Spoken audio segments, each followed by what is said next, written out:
Da-da-da-da-doo, da-da-ba-ba-ba. Do-do-do-do, do-do-do-do.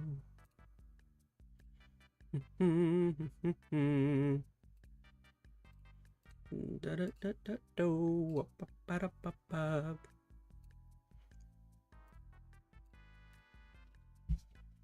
Alrighty, hey, what's going on, everybody? ChazmaN here, back with another week of ChazmaN Live. That's right, this is my opportunity weekly to kind of sit down with you guys and kind of mess around, just check out what's happening all along the interwebs, see what's going on the internet. I think my brightness needs a bump up. But yeah, I mean, so this is another week where I feel like I don't really have anything majorly, I don't know, I guess to bring up with you guys. There is a couple little things, I guess to start things off, just to kind of ease into it. I did want to kind of watch this little video put out by the Game Awards where they are kind of talking about their nominees that they decided to announce for said Game Awards. So what do you say we go ahead and just jump straight into that? And while that is playing, I'm going to be trying to find what else we can watch. But yeah, we'll start off with that. I have a feeling I have an idea of what mostly is going to be on here, but it'll be interesting. Let's go ahead and take a peek at what Jeff Keighley's Game Award. I'm still annoyed that this guy has become like, I don't dislike or hate Jeff Keighley. He's definitely not like my favorite entertainer in the business, so that's why it's, to me, it's consistently annoying that this guy is like the forefront of the Game Awards type stuff. Like this time of the year, he is like the guy, and it's just like, yeah, you're not that interesting to watch. I mean, I guess props somewhat to the Game Awards and where it's at, but I don't know. I still prefer a lot of the E3 stuff when that was a thing, but too bad for E3. Odin Salty and Skylar Twilight are in chat. What's up, y'all, on the YouTube side? What's up, y'all? Welcome to the stream. Odin Salty says, I just cooked myself some dinner and now playing some video games and chilling here. Might get distracted, but no, you're all good. Thank you so much for joining. And then let's see over on the Twitch side. We have Wheel5 Stud over there. Thank you so much, Wheel5. And appreciate y'all over there in the Twitch land. Alright, so let's go ahead and just jump into this video. And let's see what we got here. Probably should have had this set up already. Where are we at? Game Awards. Boom. Bring you up here. If you guys could, let me know how the audio levels might be. So like I said, this is Jeff Keighley. Oh, my audio's off. There we go. The Game Awards season is officially here, leading up to our live show streaming everywhere on Thursday, December 11th. Welcome to our 2025 Global Nomination Announcement Special. Every year, we come together as a community to celebrate and, of course, debate the absolute. So I've got a feeling, again, I'm kind of, maybe it's because I'm hoping, but I really hope Claire Obscure Expedition 33 is kind of all over the Game Awards. I got a feeling they're going to have a lot of nominations. Only a handful have the honor of being selected as nominees for the Game Awards by our global voting jury. Who's in the running? Well, you're about to find out as we reveal this year's nominees across all the categories. And you can help select the winners by voting at thegameawards.com. All right, should we do it? Here's the first category. For Best Performance, the nominees are everyone from Claire Obscure. Claire Obscure Expedition 33. Yay, Ben Starr. Charlie Cox for Claire Obscure Expedition 33. Yay, Charlie Cox. Erika Ishii for Ghost of Yote. Jennifer English for Claire Jennifer Obscure English, Expedition yay. 33. Konatsu Kato for Silent Yay, Hill Kato. F. And Troy Baker for Indiana Jones and the Great Circle. I could see any of them. Ongoing Any of them really will win. nominees are I'm okay Final with any of Fantasy them winning. XIV, Fortnite, Helldivers 2, Marvel Rivals, and No Man's Sky. I bet you Marvel For Best Rivals Mobile is going to Game, take the that one nominees this are year. Destiny Rising, Persona 5, The Phantom X, Sonic Rumble, Uma Masume, Sonic Rumble. Pretty Derby, Ooh, and mama. Wuthering Waves. You mama. Yo This mama. year's nominees for Best Art Direction are Claire Obscure Expedition 33, Death Stranding 2 On the Beach, Ghost of Yote, Hades 2, and Hollow Knight Let's Silk go, Song. Hades. For Best Score and Music, Leveled Up by Spotify, the nominees are Oh, Claire Obscure, Christopher easy. Larkin for Hollow Knight Silk Song, Claire Obscure, easy. Aaron Korb for Hades 2, Lorian Testar for Claire Obscure Expedition 33, Toma Otoa for Ghost of Yote, and Woodkid and Ludwig Forsell for Death Stranding 2 On the Beach. The best audio design nominees are That game, Battlefield Death Stranding 6, 2, just Flare kind of came and Obscure went, didn't Expedition it? 33, Death Stranding I don't 2 remember on hearing the anybody Beach, talk about Ghost that of game when it came Yotei, out. and Silent Hill F. Best Adaptation was added to the Game Awards in 2022 to recognize an outstanding show, movie, or other creative work inspired by and based on an established video game world. Here are this year's nominees for Best Adaptation. Best A adaptation. Minecraft movie. That's gonna Devil May win just Cry, because it's Splinter Minecraft. Cell Death Watch, The Last of Us Season 2, and Until Dawn. No. For Best Narrative, the Minecraft will win outstanding that nominees easy. are Claire Obscure Expedition Yay. 33, Death Stranding 2, On the Beach, Ghost of Yotei, Kingdom Come Deliverance 2, and Silent Hill F. Best Community Support celebrates game developers who continually Easy. and Claire's gonna transparently sweep engage, all these support, and categories. respond to their players. This year's nominees are Baldur's Gate 3, Final Fantasy XIV, Fortnite, Helldivers 2, and No Man's Sky. Your nominees for Games for Impact are Consume Me, Despelote, Lost Records Bloom and Rage, South of Midnight, and Oh, okay. I Wondersong. did play South of Midnight. In That's the only one I category played out Best of all. Multiplayer, the Goodness. nominees are Ark Raiders, Battlefield 6, Elden Ring Night Rain, Peak, and Split Fiction. What the heck is Peak? Best Independent Game celebrates I don't even games think I've with heard a of high Peak. degree of risk tolerance. Is it Peak? Produced outside Is the Peak traditional Peak? publisher system. Those Is Peak a nominees Peak game? are Absolem, Ball Pit, Blueprints, Claire Obscure Expedition 33, Hades 2, and Hollow Knight Silksong. Best Debut Indie Game recognizes a development team that hasn't won a Game Award before. In fact, these teams published their first game this year. The nominees are Blueprints, Claire Obscure Expedition Yay, 33, Claire Obscure. Despelote, Dispatch, and Megabomb. Oh, I heard about For Best Dispatch. VR AR game, the nominees I wanted to play are that. Alien Rogue Incursion, Ark and Age, Ghost Town, Marvel's Deadpool VR, and The Midnight Walk. For Content Creator of the Year, the nominees are ChazmaN. Pedro, Kai Sanat, ChazmaN. Voice Critical, Next, Sakura enter Miko, ChazmaN. and The Next, Burnt Peanut. ChazmaN. Part of the Game Awards is looking forward to what's next, and don't worry. We'll I have guess lots of Moist games Critical. to He's the announce only one I on watched out of December all of 11th. them, so But what's the most go, anticipated Moist. upcoming game? Here Go, are the Charlie. nominees based on currently and he's a announced Florida boy titles. like me. 007 First Light, Double Grand wins. Theft Auto 6, Marvel's Wolverine, Resident Evil Requiem, and The Witcher 4. Gosh, I hate that. There's so many. All of those are Action-adventure really game good. Nominees are My most Death anticipated would Stranding probably 2 be. On the Beach, Ghost of Yotei. I'd be lying if I Hollow didn't say I'm not Knight excited Silksong, for another Resident Evil Indiana game. Jones and the I Great always Circle, love a good and Resident Evil game. Split Fiction. For best role-playing game, So that's why I the said jury Dispatch is selected fun, though I haven't played it, Avowed, but I've been watching the Claire streamer Obscure play it, so I Expedition enjoyed it. 33, Maybe eventually I'll try Kingdom it Come out. Deliverance 2, Monster Hunter Wilds, and The Outer Worlds 2. In the category of Best Fighting Game, the nominees are 2XKO, Capcom Fighting Collection 2, Fatal Fury City of the Wolves, Mortal Kombat Legacy Collection, and Virtua Fighter 5 There's Rio no chance World Mortal Stage. Kombat wins that, right? The Haven't nominees people for been Best complaining about Action that game since are it launched?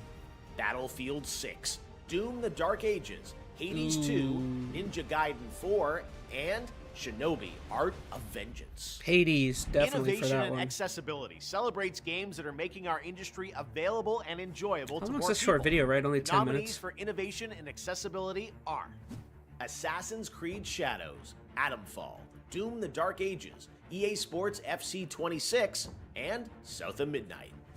Next up, Best Family Game. The nominees are Donkey Kong Bonanza, Lego Party, that's a strong one. Lego Voyagers, Mario Kart World, Ooh. Sonic Racing Cross Worlds, and Split Fiction. Best Sim family strategy game. I would nominees probably say are Mario Kart. The I really Alters, enjoyed Mario Kart. Final Fantasy Tactics, Evilise Chronicles, Jurassic World Evolution 3, Sid Meier's Civilization 7, Tempest Rising, Sonic and and Skylar. Two Point I haven't Museum. played Sonic, so I don't These think I can games are vote for it, but nominated I know for that's Best a very Sports popular Racing Game. choice. EA Sports FC 26, F1 25, Mario Kart World, Rematch, and Sonic Racing Cross Worlds. Now the nominees in our 3 esports categories, starting with Best Esports Game. The nominees are Counter-Strike 2, Dota 2, League of Legends, Mobile Legends Bang Bang, and Valorant. The nominees for Best Bang Esports Bang? What Athlete the heck? are Brock, Chovy, Forsaken, Kakaru, Mena RD, and Zywoo.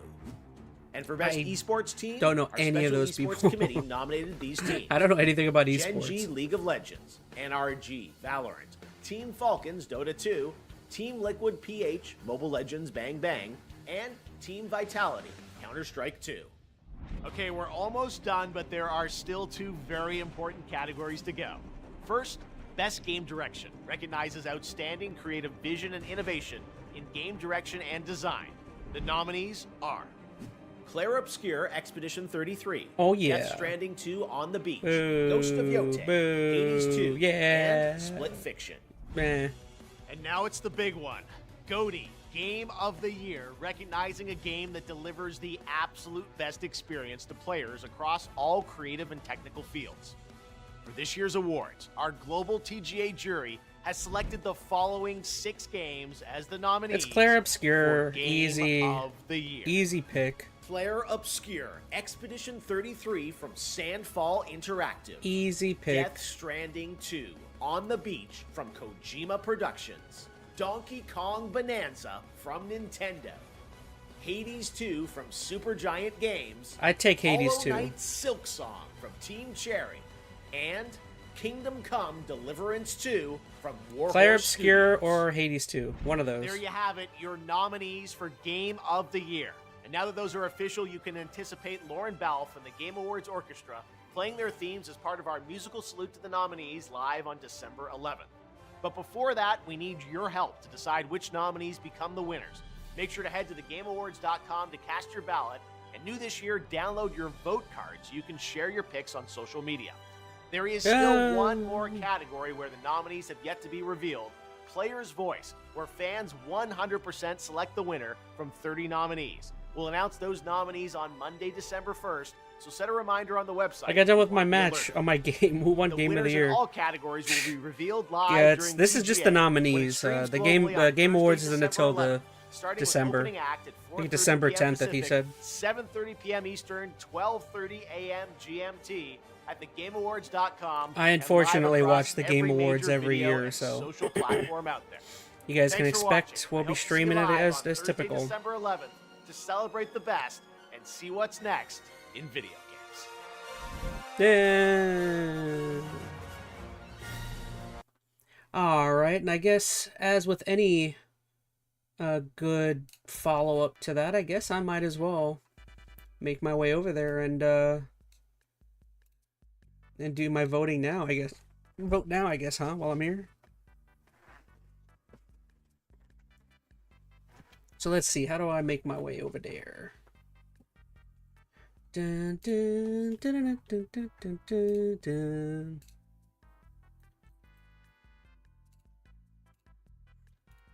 So let's see.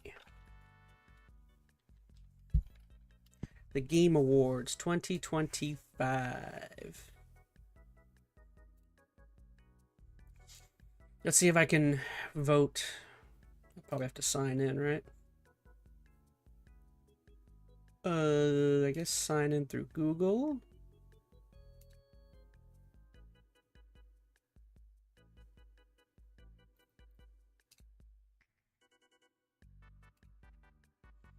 "21 days until the live show." All right, so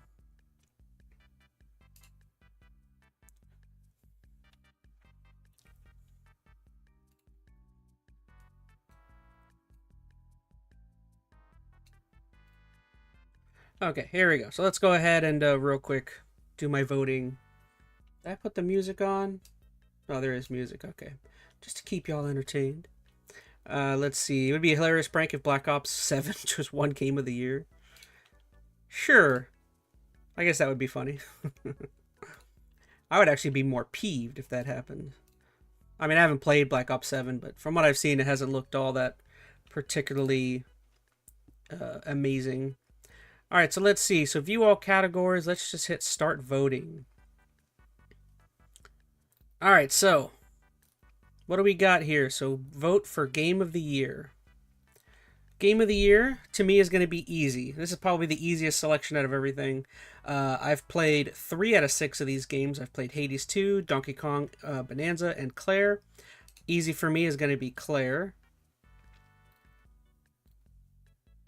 Okay. So let's... Alright, so let's go ahead and move on to the next category. Best game direction. Oh, I just realized that's not on there. Alright, so let's see. So best game direction. Award for outstanding vision and innovation in game direction and design. So I'm going to go with Claire Obscure again, because I would have to choose between... Actually, I played Split Fiction, Hades 2, and Claire. Hades 2, even though I'm loving that game, its game direction is very... kind of builds off of the previous one, so I don't think I could give it to that one. And I would still say Claire Obscure would be mine, simply because that was a fresh game, starting off from the very beginning. So that would be my choice, would be Claire. So best narrative, outstanding storytelling and development in a game. Odin Assaulty in chat says, I played none of these games, didn't have the money to buy them, lol.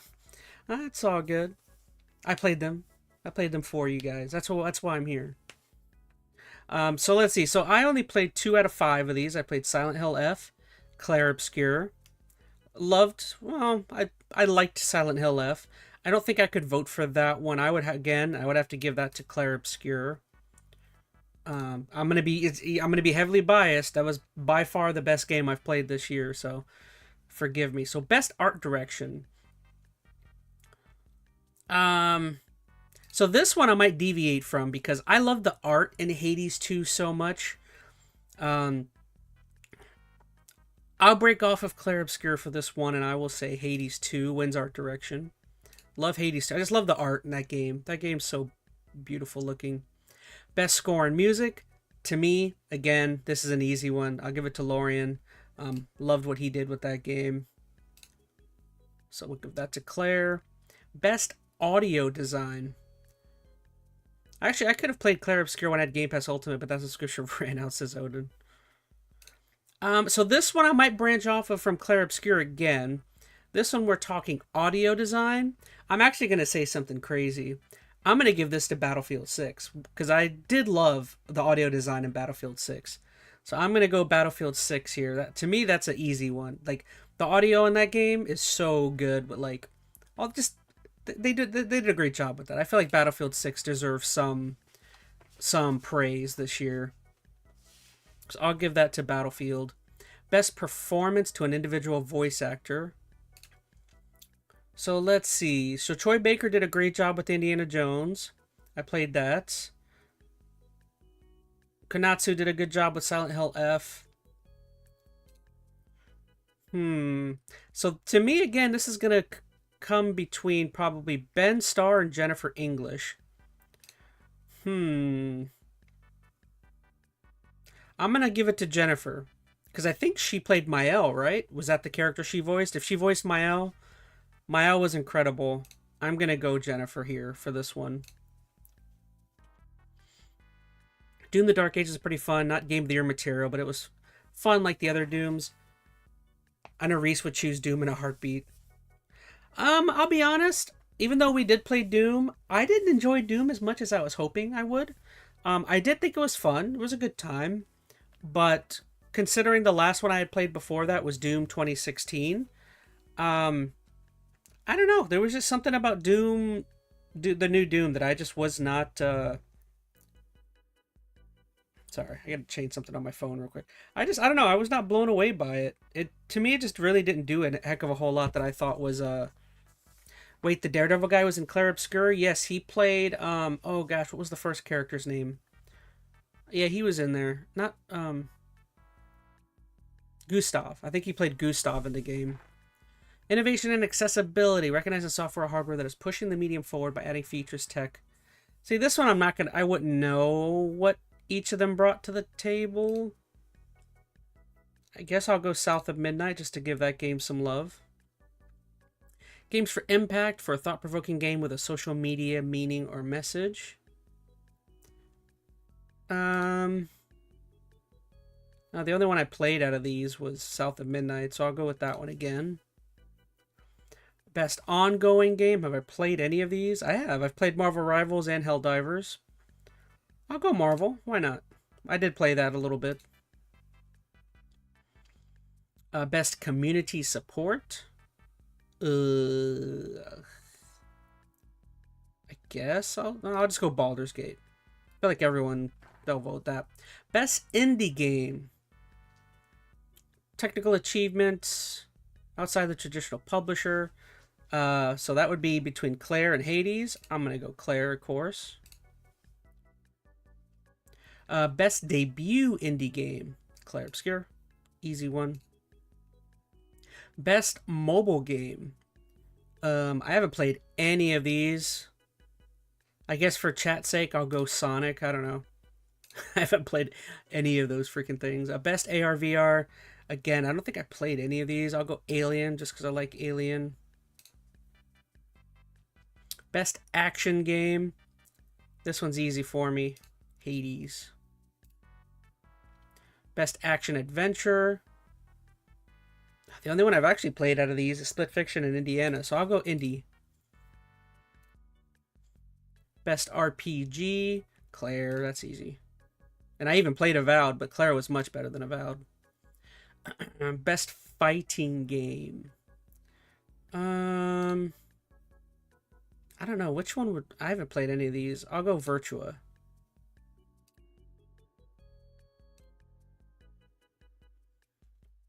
Best family game. So this is where things are going to get interesting. So best family game.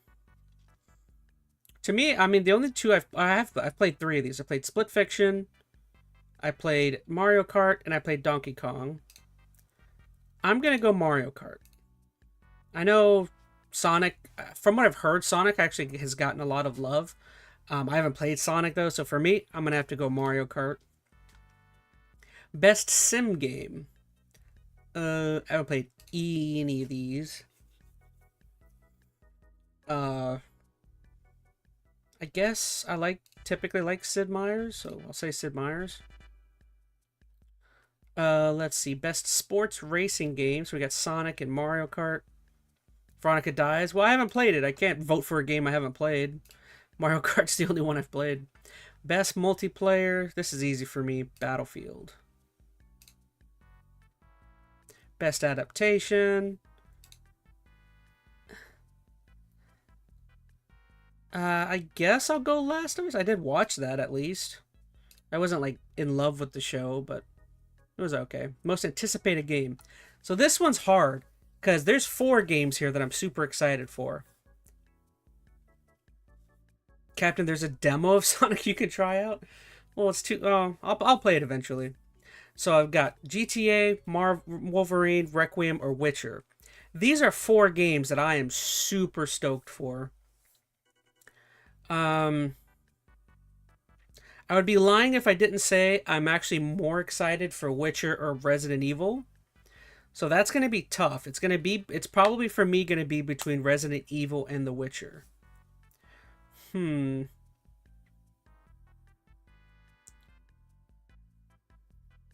know, I'm going to do it. I'm going to say Resident Evil.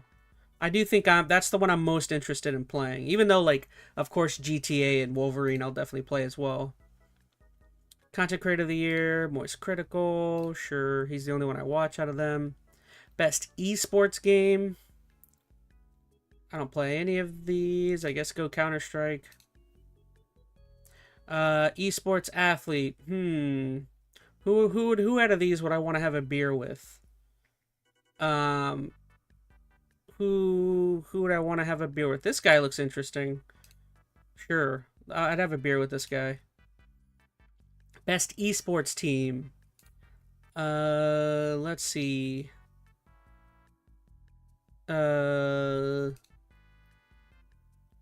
guess I'll go because I like Bang Bang. Sure, go Bang Bang.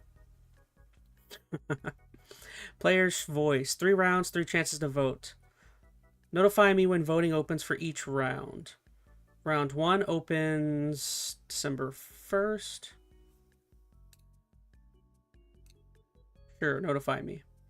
You're in. We'll let you know when each round opens for voting. So did I finish?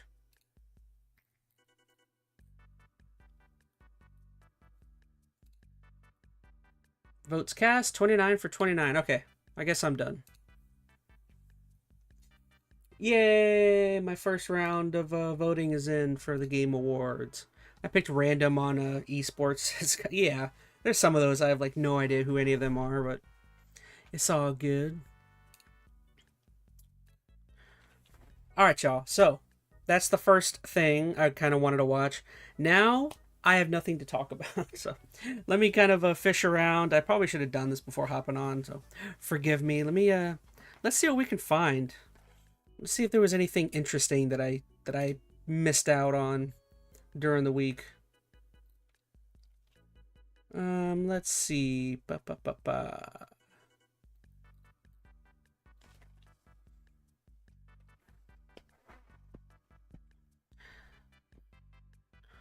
Oh man, I could have sworn there was something that I wanted to talk about.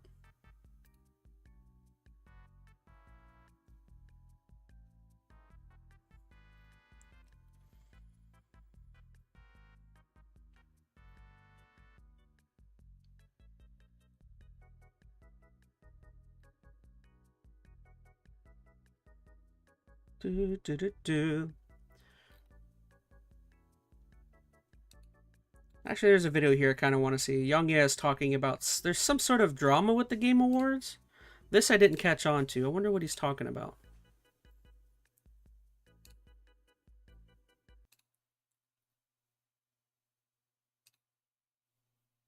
I talked about Megabonk. This is an indie game that was nominated for Debut Indie Game for Game Awards 2025. But something bizarre happened. Megabonk came out and said that they don't qualify for this category, and so they are with. Scott Twice says, I have something random. DoorDasher girl got arrested for intruding into someone's house. That sounds drawing. Weird. Megabonk being developed by this developer going by the name Veginad. You can see right here, if you look up their store page, this is in fact the only game that they've released. And it launched to really positive fanfare, very positive review score here of, 92%, 93%, you name it. And then beyond that, the player base of this is up there. I mean, we're talking about an indie game with an all-time peak of 170,000. Why am I just finding out about Megabonk players on Steam, which is a figure that not even AAA games at times reach, and that's in large part to do with the fact that the game is just a lot of fun. What is the it? game is basically a Vampire Survivors-like, but, kind of taken into the 3D realm, if you will. It's 3D Vampire Survivors is the best way to describe it. That's kind of cool. I like Vampire Survivors. Kind of personality and artistic identity, so on and so forth. So yeah, really popular game, and many were pleased to see that it was in the debut indie game category. But then Megabonk came out and had this to say: I'm withdrawing from the Game Awards. It's an honor and a dream for Megabonk to be nominated for the Game Awards, but unfortunately, I don't think it qualifies for the category of debut indie game. I've made games in the past under different studio names, so Megabonk is not my debut game. Oh, well, that's I really admirable. appreciate the nominations, support, and votes, but it doesn't feel right in this category. You should vote for another one of the amazing debut titles. They're all amazing games. Thanks again. New Megabonk update coming soon. Oh, just because they're saying that, if they're still in that category, they might win. Just simply by saying something like that, that would garner a lot of popularity, especially like someone like me. Just seeing that for me is like, oh well, now I'm gonna vote for you. But I just realized I think that category might have been Claire or Obscure, so there's a good chance they would probably lose anyways. And in my last video, I talked about what a move of integrity this was, and the general masses seem to agree, judging by the fact that this tweet went viral. 5.7 million views, over 115,000 likes. So Megabonk would have benefited a lot from the prestige that comes with being nominated by the Game Awards. The fact that they went ahead and did this integrity move actually, in a weird way, ended up garnering them even more attention. And that's because, the world recognizes integrity, and it is something that they, very much respect. Now, the question was, would the Game Awards honor the request? Because there have been situations in the past where people have criticized certain games not belonging in certain categories, but they kind of went ahead anyway. But it would seem as though that is not going to be the case with this particular scenario. Jeff Keighley right here responded to Megabonk's request and actually decided to respect their decision to withdraw, stating, quote, Megabonk, a nominee for Best Debut Indie Game, reached... Odin Salty says some news to maybe talk about, but since the announcement of Steam Machine... Oh, we could definitely look into that, says Odin. Yeah, definitely the Half-Life 3 rumors. we'll check out out to that after clarify that this. he is an I would like established to kind solo of figure developer out what's who kind had of been going on presenting with himself that. as a new creator There under was the supposed to name be an Vegnet. announcement today We're or something, I grateful for thought his somebody honesty. said. As a result, Megabonk will be removed from the category. He'll share more about his story when he's ready, but we respect that he didn't want to take recognition away from other debut teams, even though the game itself is outstanding. And if you go to the Game Awards website, you can in fact see that in the Best Debut Indie Game category, Megabonk has been removed, leaving Blueprints, Clair Obscure Expedition 33, Despilote, and Dispatch as the nominees for Best Debut Indie Game. And this, I think, is worth celebrating because one of the most infamous occasions of something similar like this happening was when back in Game Awards 2023, among those nominated for Best Independent Game was Dave the Diver, which is a fantastic game and deserved awards, but the problem was that it was not actually an independent game. It was not made by an independent developer and publisher. It was created by a small development team within this major publisher, Nexon, called Mint Rocket. And Nexon being a publisher, that is a multi-billion-dollar company, it just didn't seem fair to call Dave the Diver an indie title, whereas the other nominees actually were independent entities. And not to say that indie developers don't partner with publishers. A lot of these nominees are, in fact, published by other entities, but the difference with Dave the Diver is the fact that the development studio is actually a subsidiary of Nexon. It's directly tied to that publisher. In fact, back in July of 2025, Dave the Diver's director just came out and said that there is in fact nothing indie about this game, and he also made it a point to clarify that he didn't apply for it to be nominated by the Game Awards in the indie department. That was a decision made by the Game Awards and its committee. Well, again, that's another admirable thing. I vaguely, for some reason, remember that drama with the Dave the Diver thing. I don't even remember who actually ended up winning, but yeah, it is on the tip of my tongue. I do kind of remember this stuff being a thing. Here's a direct quote from Dave the Diver's director. "We never intended to give Dave the Diver an indie game feel. To begin with, we're making a game at Nexon, so there's nothing indie about it.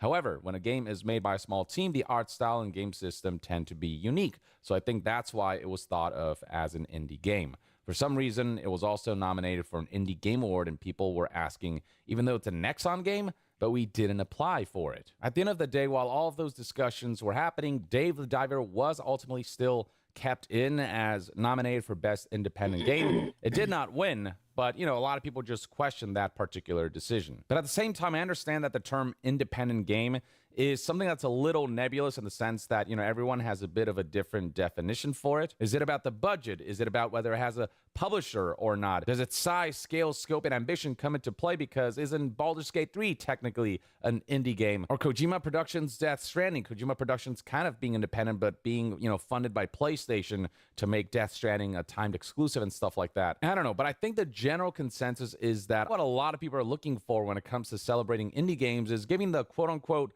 little guy, or the folks who are taking major risks by deciding to get into game development on their own terms. It's about supporting those games that didn't come from vast resources and have a certain kind of like that independent creative spirit where they are creatively autonomous. But the definition of what indie game is was nebulous enough where Jeff ultimately felt that Dave the Diver did deserve to be here, or he deferred to what he called jury of 120 global media outlets who vote on these awards to make that determination. So it's not like Jeff Keighley is solely responsible for all this, but he does run the show. He is the face of it. So, I imagine that a lot of decisions do fall on him. And so this is the decision that he made, and it was, rather controversial. Now, while Dave the Diver's director did say here that there's nothing indie about this game and said that it basically didn't deserve to be a part of that category back in 2023, they did that basically a year and a half after that. Okay, well, I feel like I got the gist of it. Appreciate you, Young, yeah. But yeah, I mean, I feel like, again, I kind of thought when I had heard about this topic, about the indie game title being thrown around so much, I think is like, again, that seems to be a consistent issue that pops up every couple of years. I didn't remember it was Dave the Diver, but I vaguely remember that there was some issue with that label being thrown onto a company, which I agree with Young. Yeah, it is super nebulous when it comes to talking about what is deemed an indie game and what is not, yeah, is it about how much backing and how much money is behind the company? Is it the amount of people that are within the developer? Is it like Do you have to have less than 10 people to be considered indie? It's all very interesting, I would say. All right, so put the music back on, and then let me find.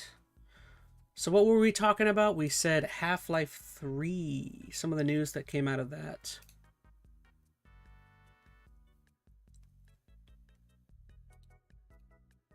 Ooh, that is something I kind of want to watch too. Okay, I finally found a video I kind of want to check out.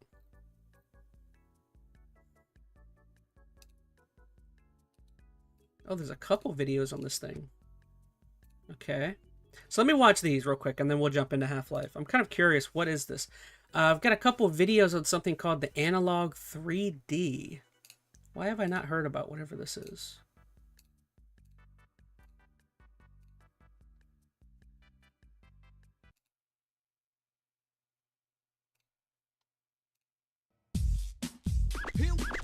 Here we go.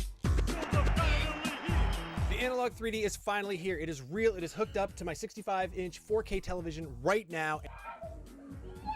And if you're as excited as the N64 kid on Christmas morning 1996, you probably want me to stop with this labored introduction and get right into telling you all about this FPGA-powered modern Nintendo 64. Is it really 4K? Are the scan lines as good as we hoped? How's the lag? Is Donkey Kong 64 really as bad as people say? The answer is yes, yes, great, and of course not. DK64 rules. Before I break down what makes this the latest must-have retro gaming hardware from the fine folks at Analog, let's take a look at what you can expect when it arrives at your So what is it? Does it just play your N64 games? Analog 3D.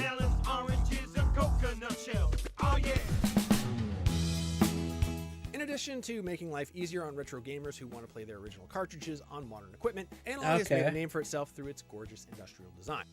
The design borrows heavily from the lines of the original Nintendo 64, but in a more modern, subdued profile. It immediately triggers a familiar nostalgia while also fitting in with a modern gaming setup. Inside the box is the Analog 3D itself, a 4K HDMI cable, 30-watt USB-C plug, and a 16GB SD card with the Analog's 3D OS pre-installed. There are 4 controller ports along the front, capable of handling any N64 controller you can imagine. Almost. The Nintendo Switch Online N64 controller doesn't pair with Analog 3D, which isn't a huge problem since I have my OG Atomic Purple corded controller. Analog says any original Nintendo 64 controller will work. Oh, Haven't that's tested nice. the Mad Cats that Grandma got me that one terrible Christmas morning. The same holds true for Nintendo 64 accessories like Rumble Packs. Stuff like the Memory Pack and the Nintendo 64 Expansion Pack, which you may remember was required on the original N64 to play games like Donkey Kong 64, are built into the hardware, so you don't need them anymore, and the Analog 3D gives you the option to toggle it on or off for compatible games. Bluetooth controllers are a snap to sync. The LED on the front that displays power and error codes Oh, we can get a also activates Bluetooth controller? pairing That with is a neat. quick press. Another small but excellent detail I love here is each controller port has an LED on it that lights up when you've paired a controller, so you can see instantly who is geared up for a round or 2 or 70 of GoldenEye multiplayer. Another feature Analog is touting is the introduction of its 3D OS. It tracks your game library, so every time you plug in a cart, the Analog 3D recognizes it, gives you basic information about it, and keeps track of it in the library part of the interface. Ah, that's cool. Where things really open up is the rest of the interface, allowing you to adjust settings at a level that's equal parts daunting and exciting. The part of my brain that loves to tinker and fine-tune is awash with dopamine inside of these menus. There are too many options to list here, so I'll go over the biggest ones. On the home screen, pressing the R button gives you the display options to output in 4K or 1080p, with both options available in 60Hz for NTSC or 50Hz for PAL.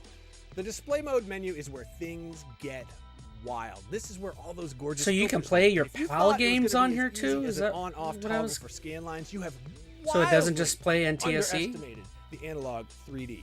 Right now, there are 5 separate submenus for 5 separate display modes: BVM, PVM, CRT, scan lines, and clean.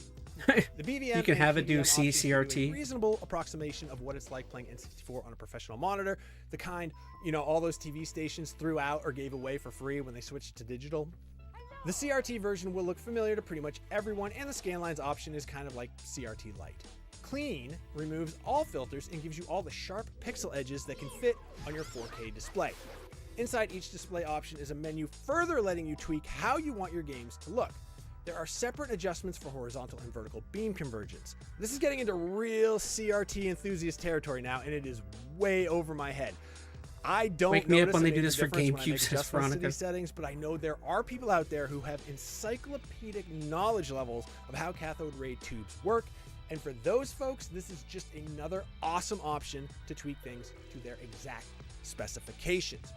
However, I did find with the right combination of cinema zoom and integer plus image size, you can force a pretty decent 16:9 experience on your display without it looking all gross and stretchy and weird. Pretty neat to see these old games in widescreen, but since almost all of the important menus and things like score and life bar are designed with 4:3 in mind, it's not an ideal way to play. That being said, I think I could probably get used to it. All of these settings are going to be highly subjective. Further, they're also deeply dependent on the games themselves. I found what looks good to me in GoldenEye doesn't do the trick in F-Zero X.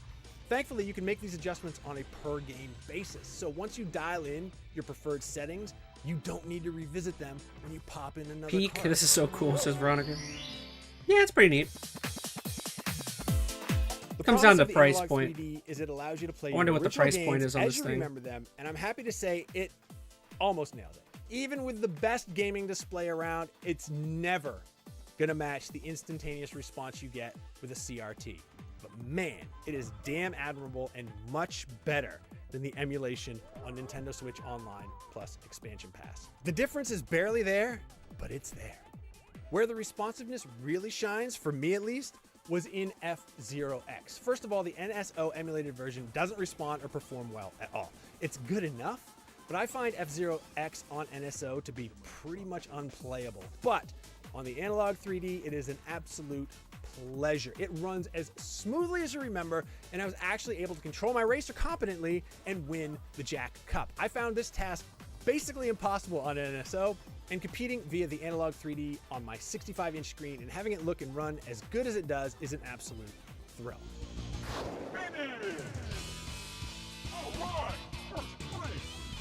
Every other Interesting. game I tested, from Donkey Kong 64 to Super Mario 64, Ah, Force WrestleMania. Gemini to WrestleMania 2000, looked and felt WrestleMania awesome 2000. once I was able to dial in all the display settings to my liking.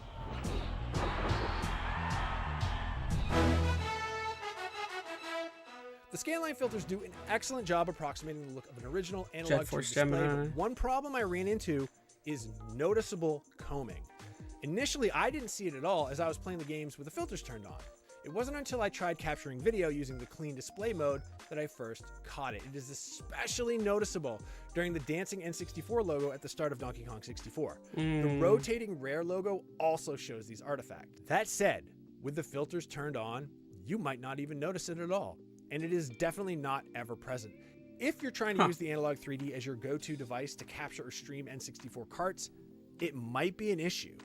If you're using your analog 3D to revisit your library of classic games on your modern TV, honestly, it's barely worth mentioning. Still, it is the only real complaint I have on what is otherwise an excellent machine. Here we go. The analog 3D is the best possible way to play your N64 library outside the original hardware hooked up to a CRT. Its refined industrial design makes it an attractive modern addition to your gaming setup, and the massive flexibility afforded by its bountiful filters and display options lets you fine-tune the visuals to fit your exacting personal specifications. This is an FPGA machine built with the hardcore enthusiast in mind and gives new life to a system that's notoriously difficult to accurately emulate. But how much is it? That being said, the combing is a bummer, especially for something aimed at such a specific audience of old head video game nerds. But if you long for the days of the N64 and want to bring them back without having to sacrifice the modern amenities of your giant screen 4K television, there is no better option out there right now. Come on, Cranky. Take it to the fridge. For more retro gaming goodness, check out my review of the analog. But how much is it? That's always my first question. How much? Let me look it up real quick. Analog 3D was it was called? Well, let's see. What do we got? Analog 3D. Whoa, it is $250. That is why I was asking. Goodness gracious. Yeah, that's definitely kind of ruins that a little bit for me. Definitely a little pricey there.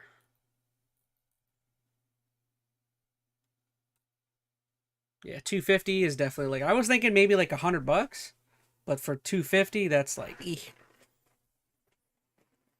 250 is a little bit much. I mean, you could buy 4 or 5 Nintendo 64s for that.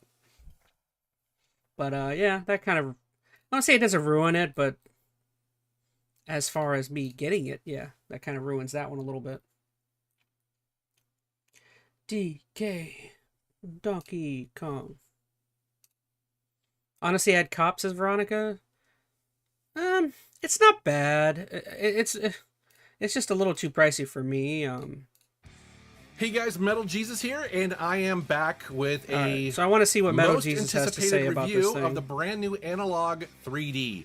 This is a Nintendo 64 clone system based on FPGA technology, and it has taken a while to get here. People pre-ordered this a while ago, and there's been several delays for it to come out, but it's finally here in my game room. I've been messing around with it for several weeks. I've thrown a bunch of games at it, and I'm going to show you all of that in this video, including some multiplayer, which is pretty fun to do. And I'll talk about some of the quirks and things I ran into with this. A couple things didn't work quite as well as I would have hoped, but let's go ahead and get started.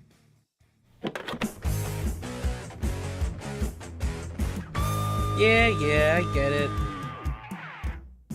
Let's go ahead and jump into what's included in the box. I do So love you have Metal the Jesus, Analog though. Check him 3D out if you gaming guys haven't heard of him. And like I said, this is He makes good retro FPGA-based, video game and content. it's designed to play your physical Nintendo 64 game cartridges.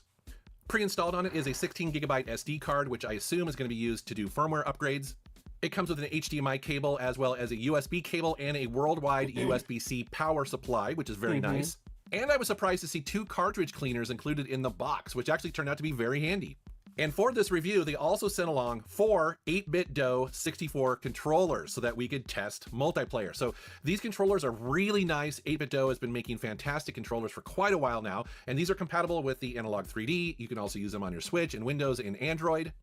They have D input and S input modes, and it supports vibration, and those little thumbsticks there are Hall effect, which is great.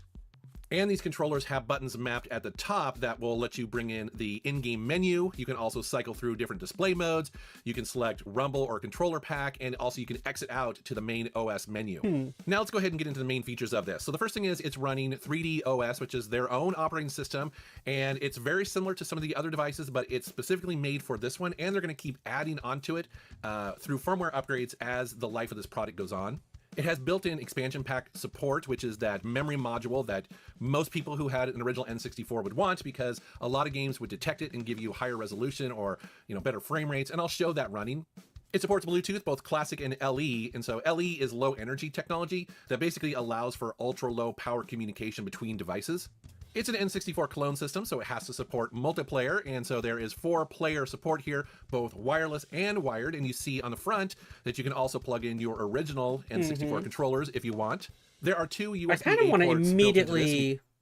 Main features, display modes, we saw all that. I kind of want to see, is there EverDrive support? Good. There is one exception to this, and it's the first thing I tried, and people are going to ask about it down in the comments, and that is, will it work with the EverDrive? And the answer is...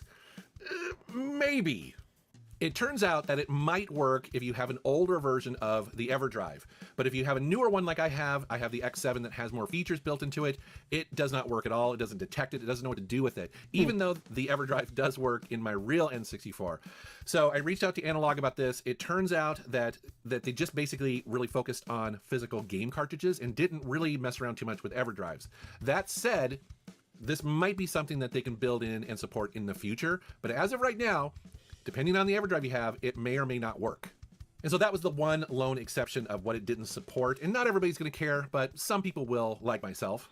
The other thing that you've probably already noticed about the footage here is that by default, when you put in the game cartridge, the display mode is set to BVM, which is that really high-end monitor that a lot of people would love to have. And analog feels like that's the best representation of the Nintendo 64 games on a modern system. So that's why they set that as the default. However, you don't have to use that. So you can quickly change that on the fly and choose things like, PVM or CRT scan lines, or just leave it completely clean if you want to. And you can set that. Let me see what his final thoughts are. So what do I think? Well, I gotta be honest, it's better than I expected. Again, there were so many delays with this, and very little information came out about it. And so a lot of people are like, oh, I don't know, Analog's in trouble with this one. And I kind of expected that to be the case. But in my testing, now I didn't test everything, obviously, and I can't put hundreds of hours into games here. I didn't really run into much, and I threw a bunch of games at it that I thought would be fairly difficult to run. I threw some notoriously difficult games to emulate at this, like Gauntlet Legends and Extreme G2 Racing. Legends. Both of those games are, tough to kind of get running on some systems. Also, Dark Rift is another one. Star Wars Shadows of the Empire, Turok 2, a bunch of that sort of stuff. I also happen to have a couple physical Japanese releases that I also popped in here, and Smash Brothers, the Japanese version, ran fine on it as far as I can tell. Not a great Smash Brothers player, but it looked fine to me. But also I threw Bomberman 2 at it, and again, that seemed to be running okay. I don't own any PAL region cartridges to test with, and this is where the EverDrive would have been nice to be able to use to do some of that testing with. So I don't know if 50 Hertz N64 games, work on it or not. I have no idea. They say they support them, so I assume that they would. But overall, I'm impressed with this. I mean, it does what it set out to do. And I do suspect that as these get into the hands of consumers and customers, that probably some issues will come up. Almost every clone system runs into that a little bit. The good news is Analog is very good. So interesting. It seems like overall, I'd say it seems like they're mostly positive on it. I would be interested in one for like a lower price at a better value to me, but I think for the most part, I'm pretty good. The main reason why I would probably pass is because I've been waiting to buy a Retron. What is the Retron I want? The Retron. Oh, is it the Hyperkin? Let me see. There's a specific one I've been wanting to buy that I'm like, I keep holding out on. The one that plays the Game Boy games. Which one would that be? Products.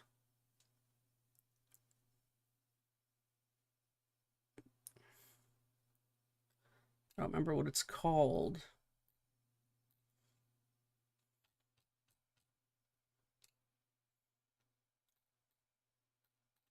The one that plays Game Boy games is the one I've been waiting to buy. I need to just buy it. Where is it so I can show you guys? The Retron. Which one is it?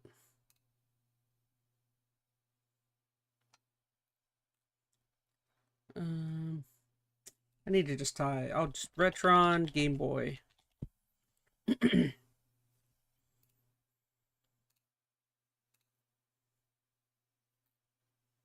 If you guys want to see, this is the one I've been waiting to buy because I've been really wanting to stream Game Boy games and Game Boy Advance stuff.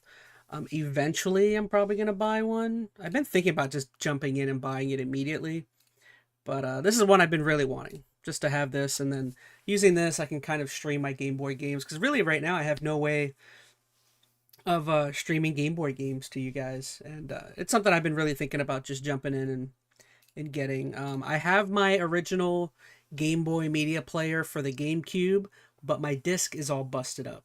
And I just refuse to go out and spend another $150 on a new disc. I still have the attachment to the bottom of the GameCube, but I don't have the disc. So I've been thinking about just buying one of these so that I can just like easily stream Game Boy games to you guys. Eventually I'll hop on there and purchase me one. Da, da, da, da, da. All right, so what next do we want? So we wanted to look into what, Half-Life 3? Was that a new thing? Goodness. Bam, bam, bam, bam, bam.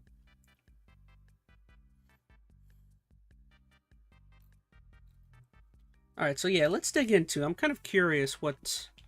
I haven't looked into any of this Half-Life information stuff. Let's see, who do we have? Oh yeah, Yongya talked about it. Kind of funny, talked about it for a little bit. It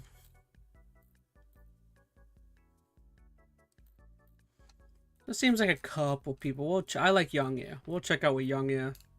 The Steam Machine, aka... Nope, don't want you.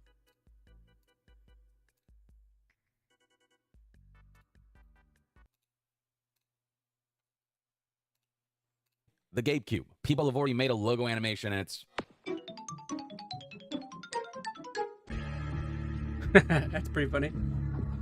perfection. Mwah. Chef's kiss, 10 out of 10. No notes. But a Steam Machine is a highly anticipated new device, new piece of hardware from Valve that essentially aims to bridge the gap between PC gaming and console gaming. At its core, it is just a PC, a Linux-based PC, but SteamOS in combination with this machine and its affordability and the brand name and how it is tailored to play Steam games, I think the combination of all these things and how it all like jives together really well will be what makes this kind of a step above other mini PCs that have come out in years past. Alongside with a new Steam controller, which looks so much better than the first iteration.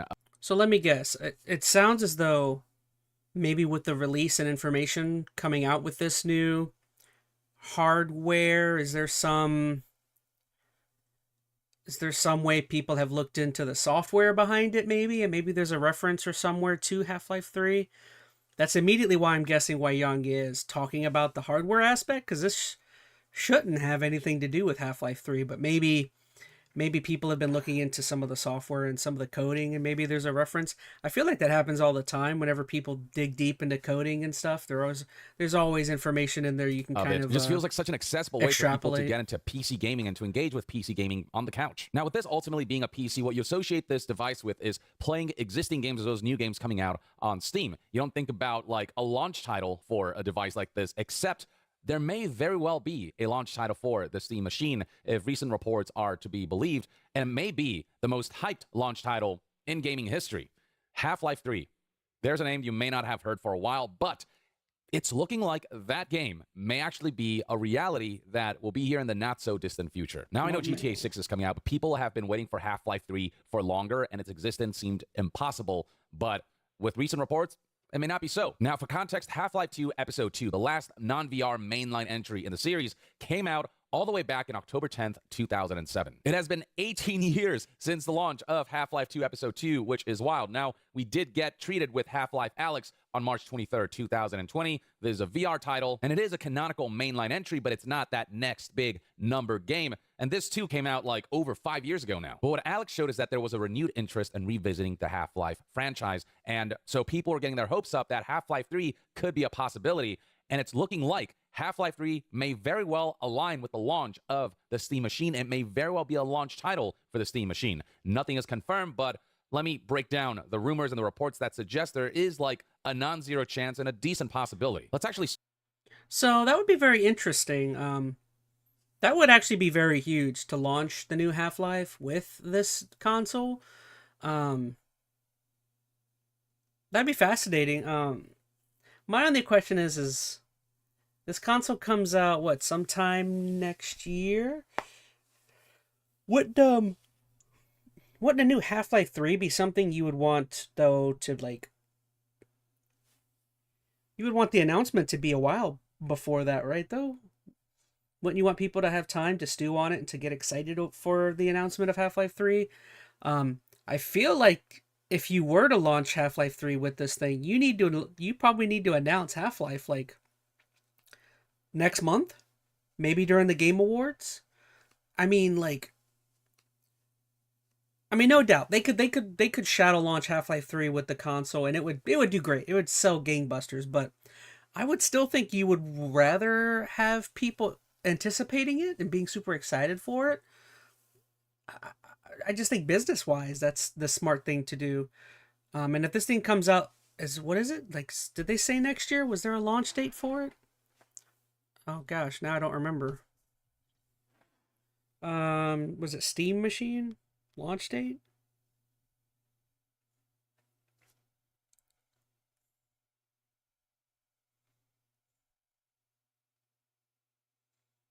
It just says 2026. Again, though, that gives you, if you announce Half-Life next year, it still will do really well. But I feel like you'd rather have a moment of time for people to pre-orders and people to like stew on it for a while. I would think if they're going to announce it next month during the Game Awards or post Game Awards would be a great time to do that. I have a feeling Valve has already developed Half-Life 3 and they're just storing it in a vault as a trump card for when they feel like they should release it. Just my own personal theory, says Odin. I would be super careful about sitting on something like that because of with information and stuff getting out so easily. I would be worried about there being leaks of the sort. So not saying that that's not a cool idea, them sitting on that, but I would be very careful about like stuff like that getting leaked. I would announce that immediately. Announce it now. Like, why wait? Announce it during December if you are done with it. Put it during the Game Award. That would be a huge announcement, you know. That definitely would be the biggest thing to come out of that. Start with the latest report from Insider Gaming. This right here was streamed on November 14th, 2025, featuring Tom Henderson, the owner of this news outlet. As Hazador Gaming reports here during this podcast, Tom Henderson said that there's a big announcement for a big game in the next few weeks for a March 2026 release. And this is something that he said while the... See what I mean? That's perfect. A March 2026 release, a big announcement in the next few weeks, that would be perfect for the Game Awards. Put Half-Life 3 during that. That would be massive. That would be the biggest thing.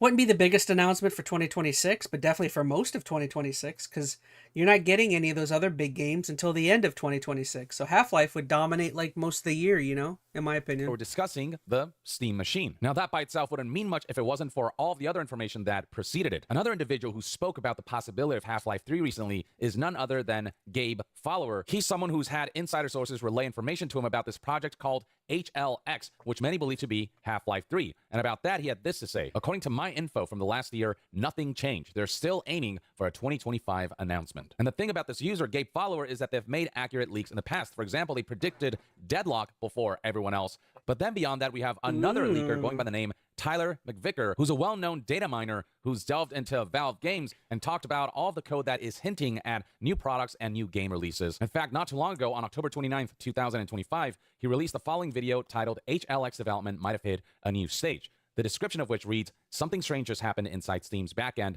and it could change everything we thought we knew about Valve's next game. A mysterious new device appeared, codenamed Ibex, alongside fresh references to the Steam frame, and some deep changes to how the Source 2 engine handles destruction, physics, and sound. This device, codenamed Ibex, would turn out to be the Steam controller, and then the Steam frame would be none other than the VR headset. So from data mining, Tyler kind of hinted about this and knew about all of this, and reported on this back on October 29th, 2025, which was a significant amount of time before Valve made the official announcement of the new Steam controller, the Steam Machine, and the Steam frame. And yeah, Tyler's been doing this for a while now. Even back in August 4th, 2024, he was talking about potential Half-Life 3 leaks, discussing how these last few days have been filled with leaks and new information coming to light about Valve's next single-player game, codenamed HLX. All evidence, including data mine strings from CS2 and Dota 2, along with accidental leaks from former developers on the game, point towards this game being Half-Life 3. So we've got content creators who have been known to have insider sources who have leaked accurate information, really dropping hints that they believe Half-Life 3 announcement is imminent and that this game is in fact in development. Next up, we have Special Nick here, who's co-founder of Xbox Era and co-host of the Xbox Era podcast, who hinted that there's an announcement coming that could be even bigger than GTA 6, tweeting, quote, if what I just DM'd is actually true, big if, next week GTA 6 could actually have its thunder stolen on the hype scale, LMAO. Now, this was published a day before the announcement of Valve's new hardware, the Steam Machine, the Steam Frame, and the Steam Controller. So this Twitter user Negan asked if he was referring to this new Steam hardware, and to that, Special Nick said, technically, no. The general assumption right now is that what Special Nick got wind of is that a Half-Life 3 announcement might be imminent. It's the only game that anyone can think of that could potentially steal any of GTA 6's thunder, which aligns with Half-Life data miner Tyler McVicker himself saying in a stream that he believes he's expecting Valve to announce Half-Life 3 within 2 weeks. So there are all these rumblings that are beginning to align that a Half-Life 3 announcement is not only imminent, but that it is coming sooner than we think. And the fact that Insider Gaming's Tom Henderson is hinting at this big announcement for a big game that is aiming for a March 2026 release aligns with the fact that the Steam Machine has been confirmed to come out in the first quarter of 2026, which would end in March of 2026. Now, this next bit might be reaching, but keen-eyed observers have noticed that if you look at the Steam hardware announcement for the Steam Machine, there's this segment right here showing somebody putting on a faceplate, a custom-made faceplate that has Valve's logo on it and everything. But then on the left here, you'll find that there's this sticker that starts with an H, and there's a sensor bar over it, and then right on top of that, you see the word Soon TM. And people are wondering if this is Valve hinting that a Half-Life 3 announcement, which is currently censored, is coming sooner than later. Maybe within the next week or two to align with the announcement of the new Steam hardware, especially the Steam Machine, which could launch with Half-Life 3. At the very least, that'd be a dream scenario. Now, there's a lot of stuff out there that's like secondhand information where it's about a leaker who was told by sources about all of this and then relaying what they've heard from said sources. But about a year ago, on August 4th, 2024, there was a substantial leak indicating that Valve is working on a brand new project, and that project was codenamed White Sands. The direct leak came from a voice actor's website. This is what the website looks like. The actor's name is Natasha Chandel, or Chandel. I'm not sure how to quite pronounce that. But scrolling down, you'll find credits of stuff that they've worked on, including voiceover. Now, scrolling through this now, you won't find it anywhere for obvious reasons. When the leak happened, this actor was likely asked to remove the entry, but using Wayback Machine... Ona Salty in chat says, I bet Half-Life 3 is going to have a lot of depth and take advantage of the entire Source 2 engine. I'll be honest, I don't know much about Source 2 engine. Is Source 2 the engine... That's the newer one, right? That they've been working on? I'd have to look that up. I don't know much. I'm out of the game. I'm out of the know on what Source 2 engine has been involved in. Used by Dota 2 in 2015. So it's not really a super new engine. So 2015. So that definitely means it was utilized before, though. So that means Half-Life 2 didn't. But what did Half-Life 2 run on then? Was that just Source engine, probably? Just the first one? Half-Life 2 engine. Oh, yeah, just normal Source. Okay, interesting. You can see what this website looked like back then, and indeed there is a listing for Project White Sands, a video game with no release date that is being developed by none other than Valve, as is very It's not new, but it also hasn't been used in many and games. The fact that has been removed since only lends credence to the top secret nature of this project. It lends credence to the fact that this project is real. And the reason many people are assuming that Project White Sands is in fact Half-Life 3 is due to the fact that this code name, White Sands, is a national park in New Mexico, the same state that Black Mesa is located in, a key setting of the Half-Life series. Interesting. But also, more significantly, there's a military test range there. The Trinity Atomic Bomb Test Site is in the northern part of the test range. And it is generally believed that Project White Sands and Project HLX are the same project. It may very well be that actors got a certain project code name, and then when it comes to like how the game is referenced internally, when it comes to programming and stuff that gets data mined, it's referred as HLX. But yeah, it's just too much of a coincidence for Project White Sands to not actually be at least something Half-Life related. And with HLX, there seems to be extreme confidence on the part of data miners and leakers that it is Half-Life 3. And then there's the fact that almost a year ago, back in December 31st, 2024. But to me, that sounds pretty, I hate saying conclusive when it comes to stuff like this. There's always stuff you can extrapolate and pull from these type of announcements, and I feel like these companies all know what they're doing in terms of finding ways of getting people to talk about stuff. But I mean, it could be. I mean, I definitely think it's something worth being excited for. My question would be, like, if they do announce it, are they looking more at the Game Awards, or are they looking more? Because the way Youngya is putting it, he's acting like they're thinking about announcing it like just willy-nilly in the next few days versus at the Game Awards, which would be pretty interesting. Source 1 had a bunch of games, although Sizoden sounds like Half-Life, all right. Yeah. So far, I mean, all the connections between the whole White Sands thing and New Mexico is interesting. I really need to replay. I've replayed Half-Life 1 recently. I did that a couple years ago. I haven't played Half-Life 2 again in a long time. I'm probably due to replay that at some point. On the eve of the new year, Mike Shapiro, who is the voice actor for G-Man in the Half-Life series, randomly published this video that could very well be hinting at Half-Life 3 being real. So here's the video in question. Another year already. Good to see and hear from so many of you. May the next quarter century deliver as many Hello, Mr. Freeman. unexpected surprises Gordon Freeman. as did the millenniums first. And again, time is fluid, like music. See you in the new year. So he talks about like unexpected surprises that are upcoming, and then hashtags Valve and Half-Life and G-Man in 2025, potentially hinting that we might see something Half-Life related in the year 2025, maybe in the next couple of weeks, if recent rumors are to be believed or be lent credence. So yeah, those are all the various hints, rumors, reports, potential leaks, data mines, and happenstances that might indicate that a Half-Life 3 announcement is imminent and that it'll be a launch title for the Steam machine. Now, just launching Half-Life 3 alongside the Steam machine on the same day would be absolutely massive, and I do believe that that would help drive Steam machine sales, even if Half-Life 3 isn't necessarily exclusive to the Steam machine, given that it would be a PC game, with the potential of it coming out on other platforms, on consoles and whatnot. But you can bet that Half-Life 3 would be optimized for the Steam machine for those very specific specs, with a Steam machine housing the SteamOS custom Linux operating system, with it housing semi-custom chips for the CPU and GPU that Valve knows in and out. Odin Salty in chat says, I played some Half-Life 2 recently, since I could play it on a cloud gaming service. I haven't completed it yet, but I had some fun with it. I played it a long time ago on something called the Orange Box, which, if I don't know how old you are, but Orange Box back during the Xbox 360 was this bundle game that they put out. Or I'll grab it if you haven't seen it.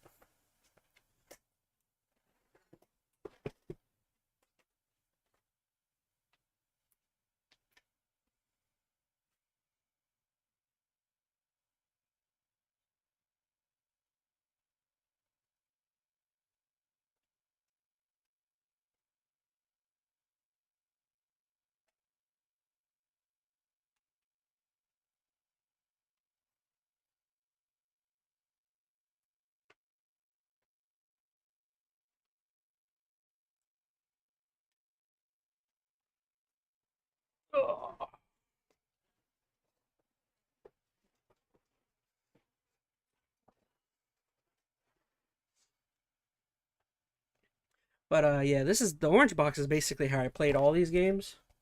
That's my copy. Well, you can't tell it's all green or orange because my green screen. Let me get rid of the green screen. Yeah, there's my Orange Box copy. Yeah, this is basically the way I played all these games that had Portal, Team Fortress 2, Half-Life 2 on there. Great way to play those games.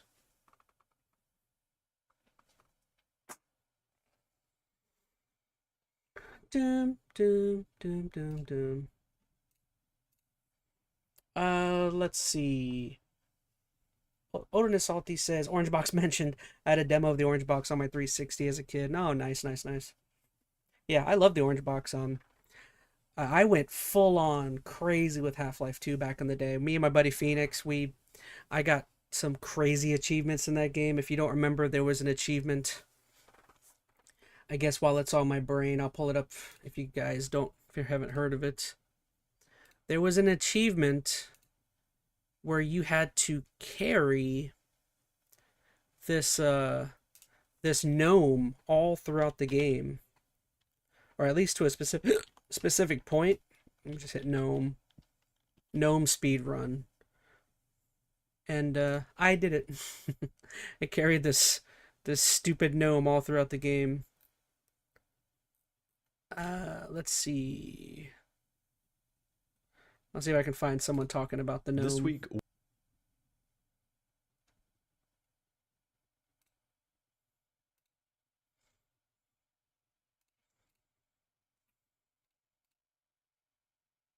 Gosh, I haven't done the gnome thing in forevers.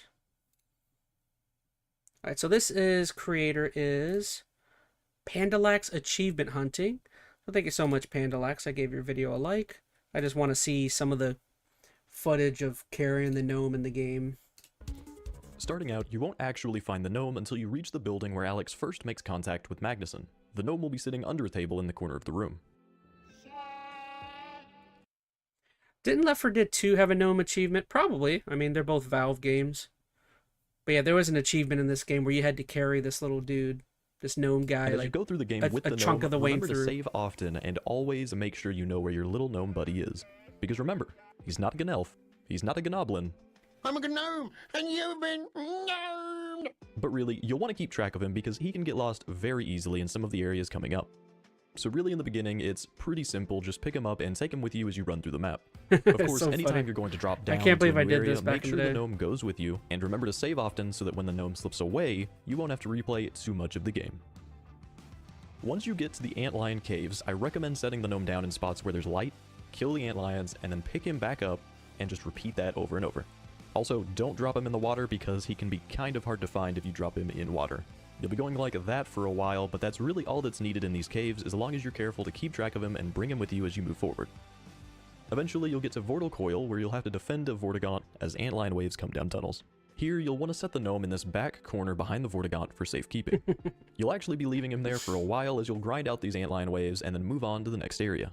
But don't worry about taking your gnome bud with you. His job is to guard Alex Vance, and you'll return for him later on. So once you move on from there, you can basically just speedrun through the rest of the antlion tunnels all the way until you get to the part where the Vortigaunt gets the antlion larval extract. I don't remember any of this, Then you'll dude. return to Alex, G-Man will give you a glimpse of the gnome's future ride, and then you'll need to pick up the gnome and take him with you up the elevator. After you get to the service, you'll want to run through the thumpers and set the gnome down right next to the very last one. I remember the thumpers, okay. Dispatch of the 2 antlion guardians, and then you're free to pick the gnome back up and proceed further. Gosh, shortly after this that is where all you'll crazy. split up I haven't from seen Alex this and game. Vortigaunt to go get the car. I haven't even seen what You it can looks either like in shoot the gnome years. up into the air and over the wall to get him to land on the other side of this metal door that you'll be opening later, or just carry him with you, whichever you prefer. I took the slightly safer route of carrying him with me just to be sure that I don't lose him. And definitely don't try to slip him under the metal door that you opened for Alex. Trust me, you won't have time to open the door, run over and grab him. I tried for a little while. So going through here isn't too bad. Once again, just keep track of him and run through. Once you have the car, we start getting into the more tedious parts. I As you remember can the imagine, car. keeping Oh, the gnome car in was is annoying. quite hard to do. Yeah. There are a few methods that people tend to use. The first being wedging him into some part of the car to try to keep him there and drive. Gosh, I Generally, forgot that's about either trying into to the back keep him window in the or just car. in the cab with you and Alex. Goodness. Or you can do what I call the gnome passing method of shooting the gnome ahead of you, driving up to it. I think that's what picking it I up, did. and 'Cause I repeat. just shot him I did a ahead and then mixture of drove these while forward. going through this next area and really through the rest of the game. So just be sure to keep track of him and save often. Then once at this next gate and group of buildings, you'll leave the gnome in the car near the gate and go through the hunter ambush to get the power back on. They're not gonna catch me off guard.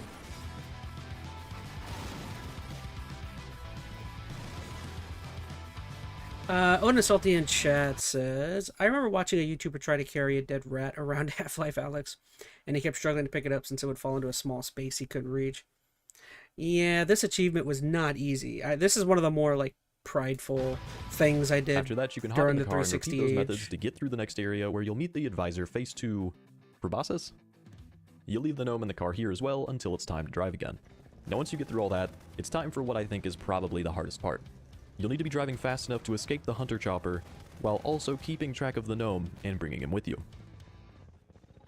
I'd recommend just gnome passing your way through most of this and taking cover when possible to get out and launch the gnome ahead.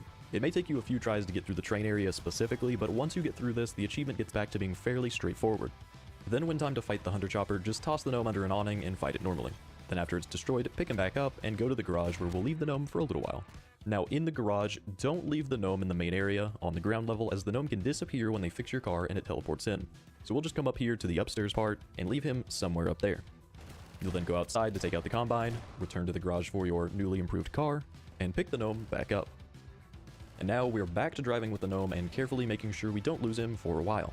But if you made it this far, just keep doing how you've Wasn't been there a doing it, part in the and you'll be water? fine. There was like a boat part? Eventually, you'll reach a barrier where you'll be ambushed again. So leave the gnome in the car here, and In the return game? I once could have you sworn there survive was the like ambush a and on the take down water power. section in the game. And now it's back to gnome driving or passing the gnome down and picking him back up. During your travel, you'll be briefly interrupted again by a roadblock, which Dog will help you clear. And then you'll have to race Dog to White Forest. Now since we do have a gnome on board, we're not going to go driving too crazy. You can get the pedal to the metal achievement on another playthrough. Once to the gate of White Forest, you're pretty much done with this. Just follow the Resistance fighters through the complex until you meet up with Magnuson and Dr. Kleiner at the rocket. Now a very important thing to do at this point is to set the gnome in the hatch on the left side of the rocket and close the hatch door.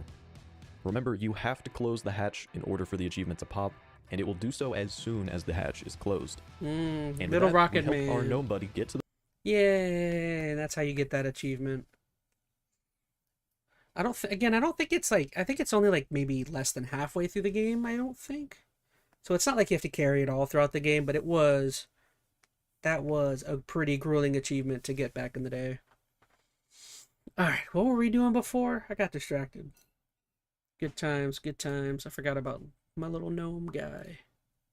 But then if they were to pull the baller move, assuming that Half-Life 3 is real, if they were to pull the move of including Half-Life 3 with a purchase of a Steam machine, then it's game over. Steam machine will sell like hotcakes. Do I think they will do that? I don't really know, but I do feel like Steam and Valve do have enough money to be able to pull something like that. Steam and Valve That also would have the be that would be an absolutely insane thing to do. To I mean, I'm sure they'll bundle, but if they were just to have a free copy of Half-Life with one of those things, oh my goodness, dude. Like, that would be insane thing for Steam to do. Like, they would sell just to include a free copy of it with one of those. I mean, granted, again, what I think is more likely is they probably bundle it with it, so like you still be paying for the game technically, but like, oh, if one was just included with a deal, that would be insane if they were to do that. of not being a public company, so they're not beholden to shareholders, so they can do whatever they want. I mean, at one point they made it so that if you buy a Valve Index VR kit, it includes Half-Life Alyx, which was so specifically tailored to the Valve Index. It's not exclusive to that VR headset, but it was, heavily optimized for it. So something like that, something similar happening between the Steam Machine and Half-Life 3, that could be a deadly combo. And that kind of move would be so baller that it would only further solidify their dominance in the PC digital platform storefront launcher landscape, and would attract a lot of people to the Steam Machine as just the easiest way to dive. Gabe Newells would be the type of person to bundle Half-Life 3 for free with it. He's just a cool guy in general, says Odin. I think so. I mean, luckily for Yongye is correct. I mean, luckily Valve literally owns Half-Life, so it'd be up to them if they would even want to do it. I guarantee you they'd be taking a hit, probably money-wise. Actually, no, I don't even know if they would be taking a hit, because you'd be selling an entire console with it. That would be up to them. Like, I think that would be cool. Into Half-Life 3 in a very optimized fashion. It'd be a launch game of the ages that would really solidify the Steam Machine as potentially the primary way for, the masses to PC game. Obviously, they're enthusiasts who will have the most powerful PCs and who will deck their PCs out, because you can transform any PC into a Steam Machine technically, but the Steam Machine is a PC gaming device that's meant to be easy to use, intuitive, frictionless, that you can just buy, plug and play, and not have to worry about anything. That's the appeal of the Steam Machine. And Half-Life 3, launching alongside that, can almost be seen as this like a console release with this killer app that will have the masses clamoring for a Steam Machine. Now, with all said and done, keep in mind, there's all rumors and speculation. There's no guarantee that Half-Life 3 will be announced in the next 2 weeks. There's no guarantee that Half-Life 3 will launch alongside a Steam Machine, but I do believe that Half-Life 3 or some new Half-Life project is in the works. There are far too many indications of that for that to not be the case. Whether it's the data mining, whether it's all the reports that we're seeing, whether it's the voice actor leaking that they're involved in a Valve project whose codename is very clearly hinting at a new Half-Life game. But Interesting. Appreciate you, Young. Yeah, that'd be very, very interesting, though. I just can't imagine that they would bundle it for free. I just think money-wise, that seems like a bit much. Don't get me wrong, that would be incredibly consumer-friendly to do that. That would be kind of crazy. That would be kind of a crazy thing to do, in my opinion. Okay, so what else we got? I'm back to having nothing to talk about. So let me browse and see. Let me see if we got anything here. So technically, if you download the Steam OS into a computer, it's basically a Steam machine. Just not officially called that. Let's see.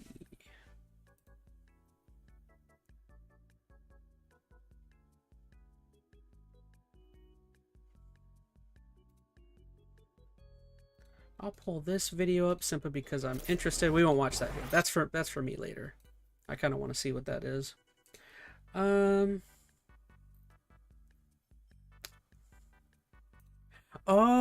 this is something I forgot about. This I really want to watch.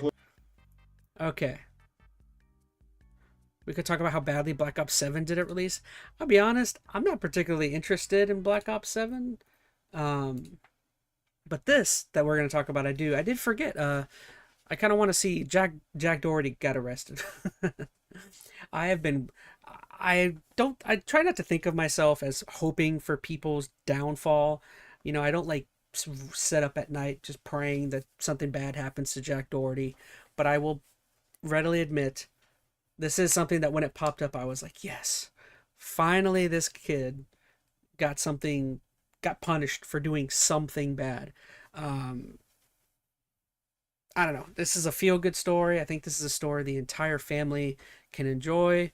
So let's go ahead and dive into Moist Critical, talking about this from some hotel abroad. Actually, I think when Moist recorded this, I think he might have been in like Orlando for Warped Tour. Felt like a Christmas miracle since Skyline. Exactly. So let's see. I turn the music off. Yeah. Put the browser back on.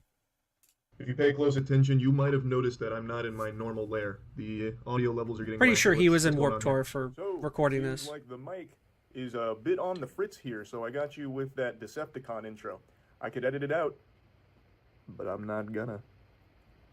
Anyway, I just saw the big news. The little man going to the big house. Jack Doherty got arrested. Great news. You ever seen a grown man hit the hot dog? Yep. Best news. Jack Doherty in jail. Jack Doherty in jail. Barbecue chicken alert. Oh my God, what amazing news.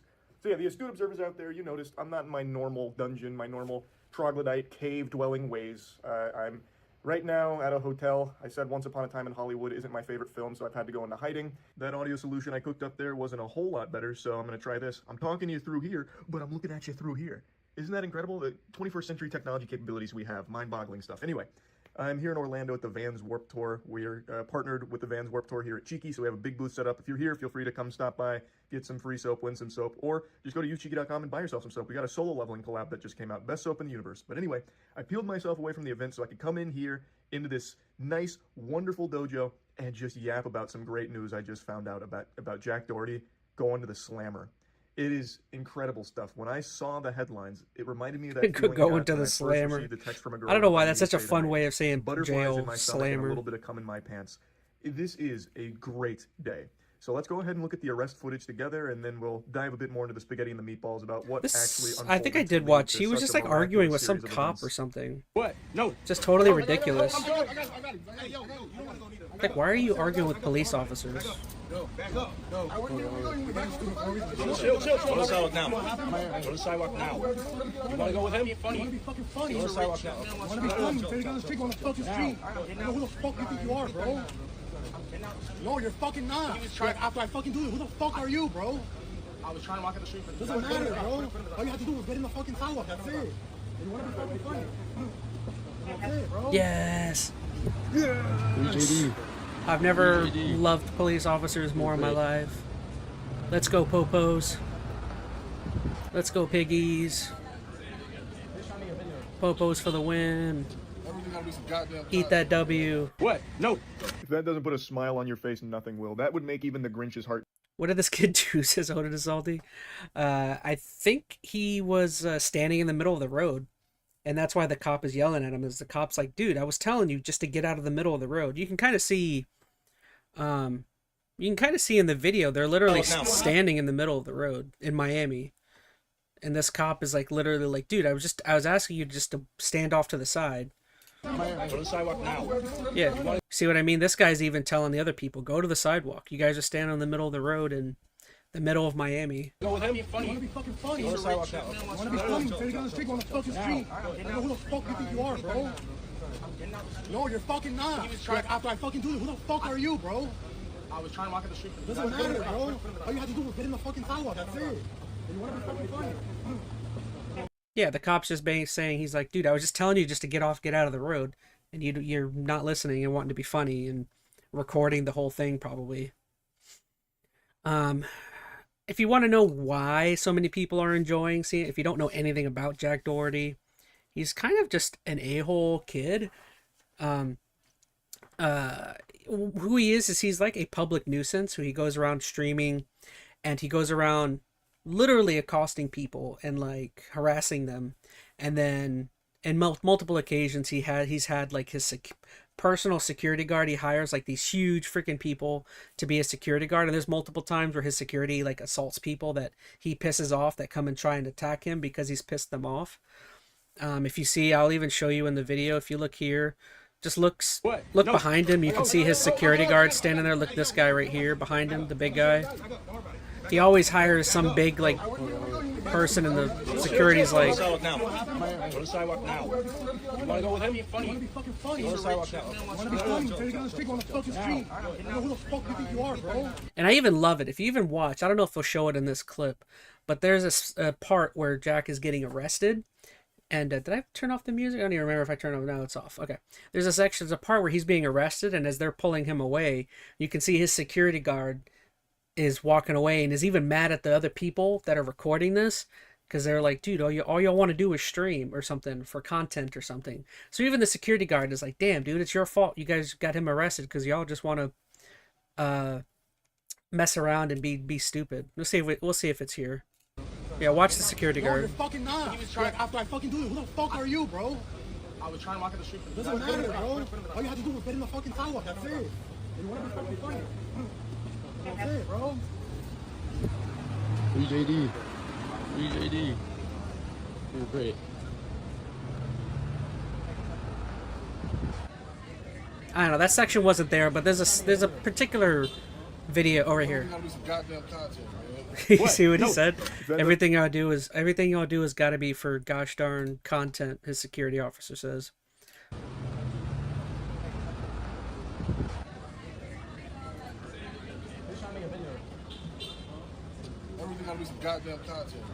What? No. That doesn't. Again, like people have always known that his security guards got to be paid really well to do what they do, considering the amount of annoying crap they got to deal with. I've always been annoyed at how much they do for him, but he probably pays them really good.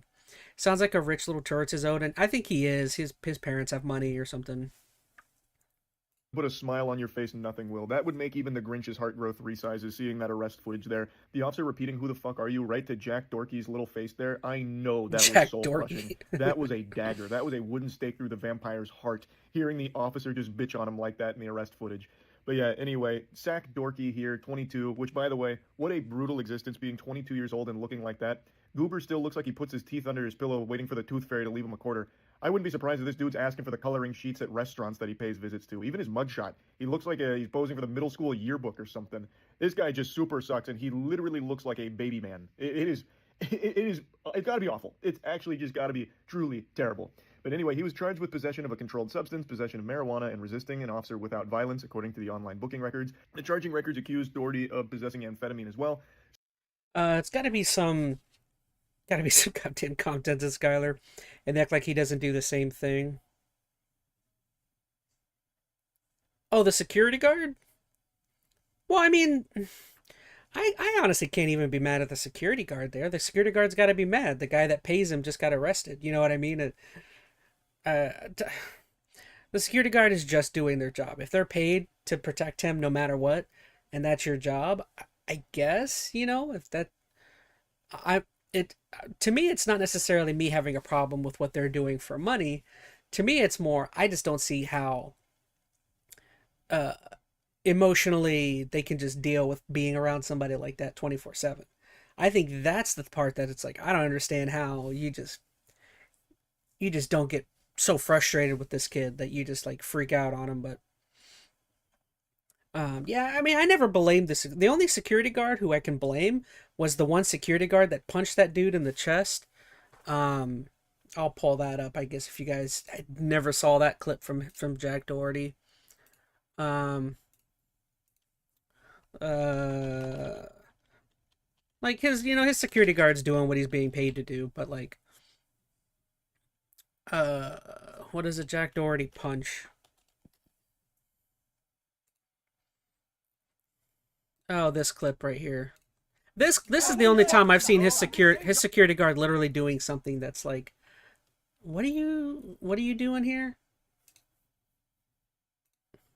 Yeah, this is his. So Jack was like went to a party with other celebrities and streamers, and these guys were just like having like, they were just arguing a little bit.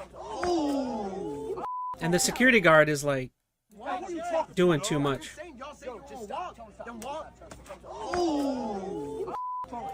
And this security guard, like, it's like, dude, you're like 5 times bigger than this guy. What are you doing punching him?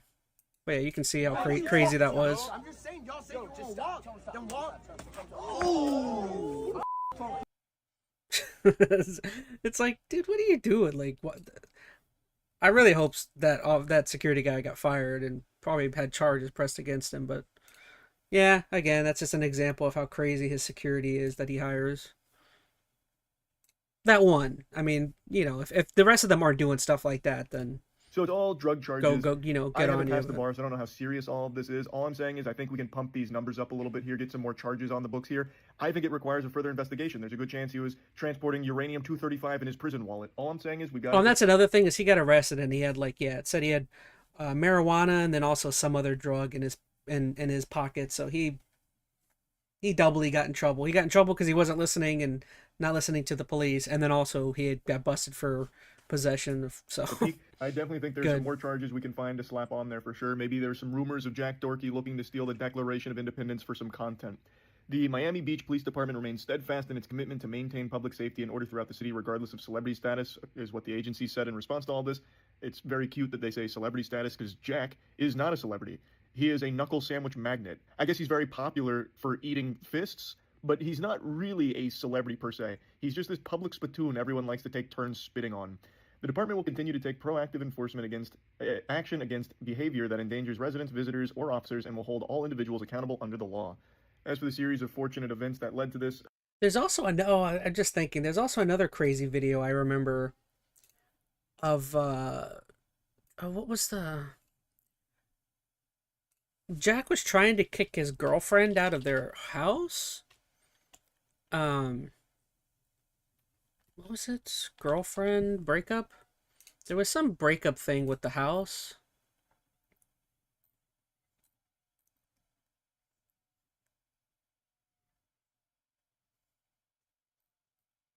I think it was this one.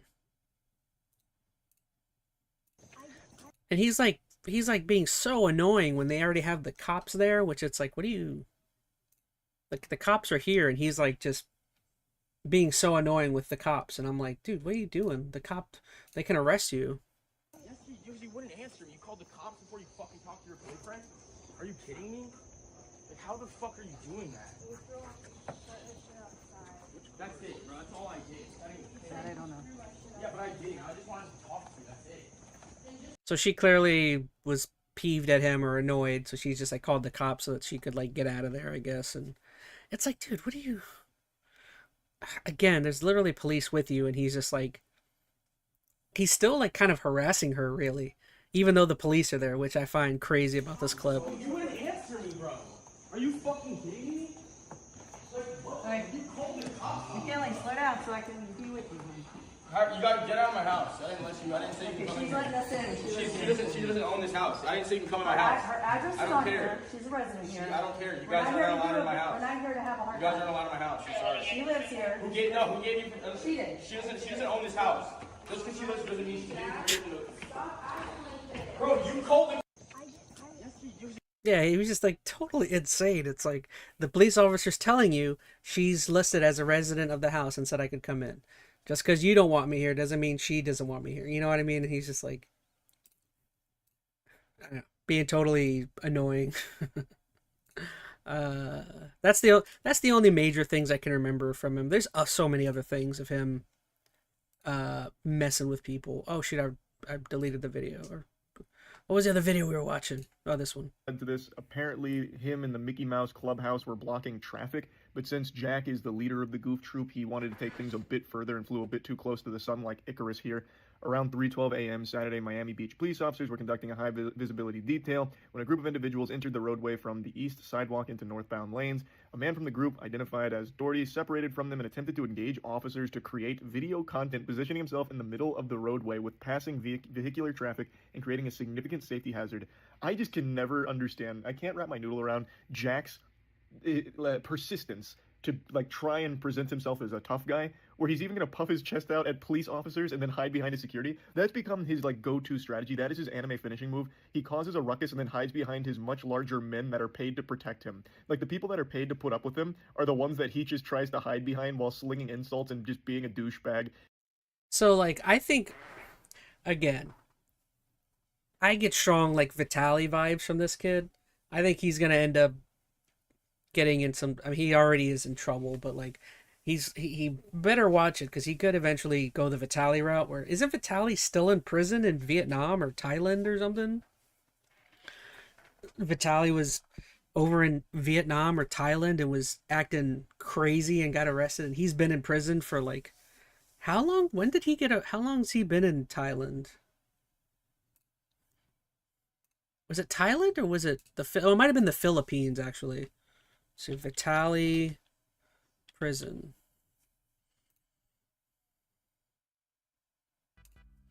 Let's see. Vitaly is in the blah, blah, blah. He's in the Philippines in June facing local cases.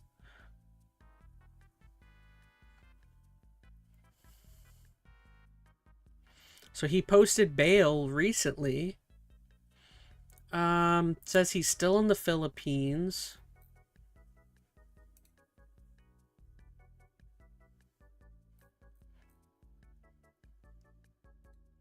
Let's see. So he got arrested in June, has been there since, recently posted bail and was moved to the Bureau of Immigration holding. So I think that would just come down to where they would send him following that. Would they send him back to America? Because I thought he was wasn't he Russian? Let's see. When was this date written up? Great, you don't have a date. Infamous YouTuber Vitaly Zodorovsky was returned to the Bureau of Immigration holding in June after posting bail.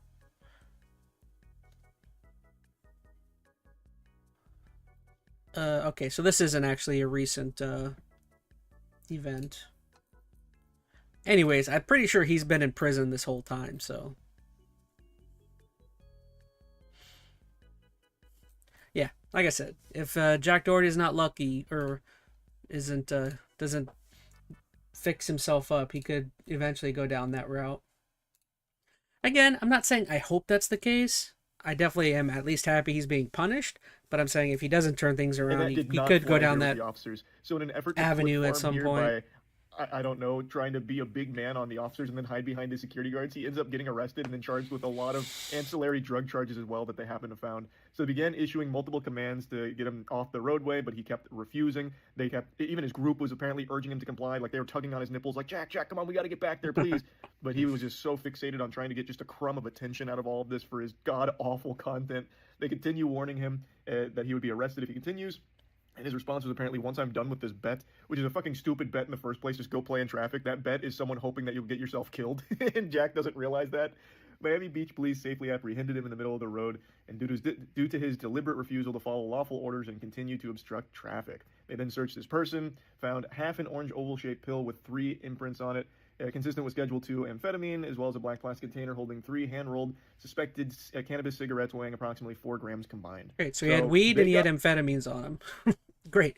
Very smart thing to do. A very intelligent thing to do is to go messing around in the middle of the street in the middle of Miami when you have drugs on your persons. Yeah. Dude's not the brightest. He is not the sharpest tool in the shed. Alright, y'all. Well, is there anything else? Let me take one more gander of, see if there's anything else crazy that we would want to check out here. Let's see. Last chance, anybody? Any other big news that you guys would want to throw my way? Whether that be in the Discord or the chat. Let's see. Let's see.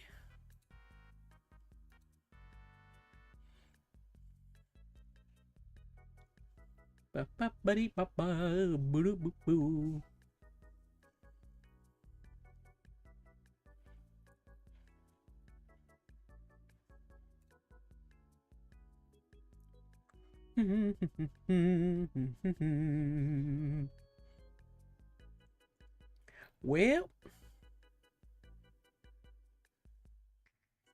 well, all right, y'all. Well, I think I'm pretty good on that. That's almost a 2-hour Inner ChazmaN live stream there. A little bit on the short side, but I keep getting surprised every time we do these, and I don't have any topics to to talk about.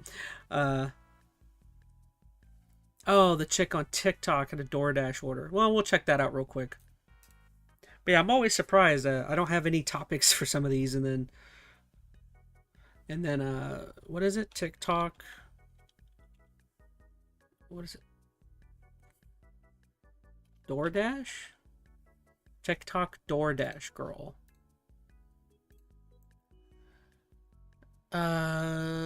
TikTok DoorDash is shocking TikTok sparks. Okay.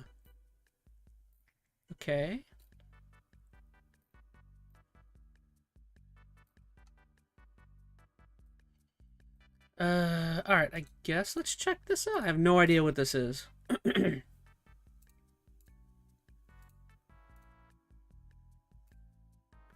So, let's see. The article just says, DoorDasher's shocking TikTok sparks bogus assault allegations, cops. Skylar Twilight said she claimed to be a victim when she's not even one. Ah, I see. I'm the victim! Remember? I'm the victim! A New York woman made wild claims against a DoorDash customer that she delivered food to. She says the man exposed himself to her inside his home, and she recorded him posting the images online. And she even went as far as saying he sexually assaulted her. And her TikTok videos about the situation spread like wildfire. But now she's the one under arrest. We're on the case presented by Law and Crime. Why does she kind of look like that singer? Who's the Pink Pony Club Hey guys, chick? real quick before we talk about this case, looks I like want to talk that about a chick. big sponsor of On the Case, one of the most watched shows on all of YouTube. What's her We're talking name? about I Morgan can't Morgan, remember. America's I'm not largest injury I just law know firm. that song. They're a firm of more than 1,000 attorneys who have recovered $25 billion for more than 500,000 clients. In the past few months, a client in Florida received $12 million when insurance come on. offered just Get outta here. $350,000. And Penn posted about what she says happened on TikTok, but it kept getting removed. Whether that's because of the content that she posted violating app guidelines, or whether it was TikTok trying to, quote, silence her, as she claims, that's still unclear. The DoorDash customer requested that their order be left at their front door. When I arrived at their front door was wide open. Their lights were on. And they were sleeping on the couch within eyesight of the front door with their pants and underwear pulled down to their ankles, and they were indecently exposed to me. I got this on video, and I'm not even going to be posting the video clip anymore because I'm pretty sure that's what's getting me the strikes. But yeah, I reported it to DoorDash, and DoorDash did ban the customer. And then 2 days later, DoorDash banned me. So Henderson's allegations quickly went viral. Millions of people saw the video. It features the semi-nude man who, it appears, is passed out on the couch after leaving the home's front door open.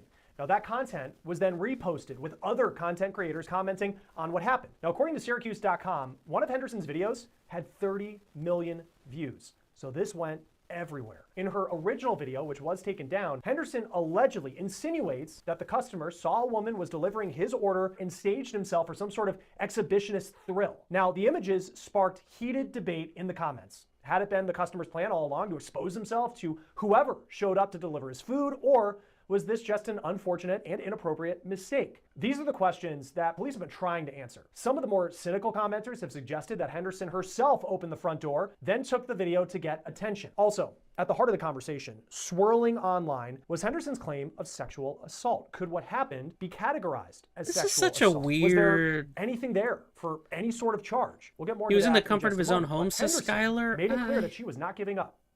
No, I'm going to keep telling my story. Like, this is the only justice I'm getting, is exposing this man and having posted that video and it has gone viral. Like, now he can live with shame and embarrassment if people have seen it and knows who he is or where he, you know what I'm saying? Like, I'm the one being punished.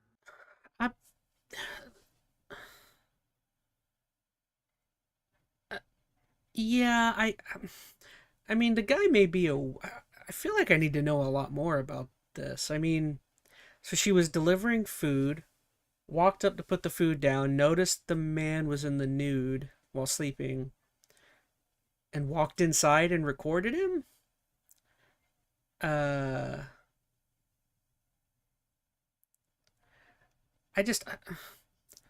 As weird as the guy might be, I mean, it is his home.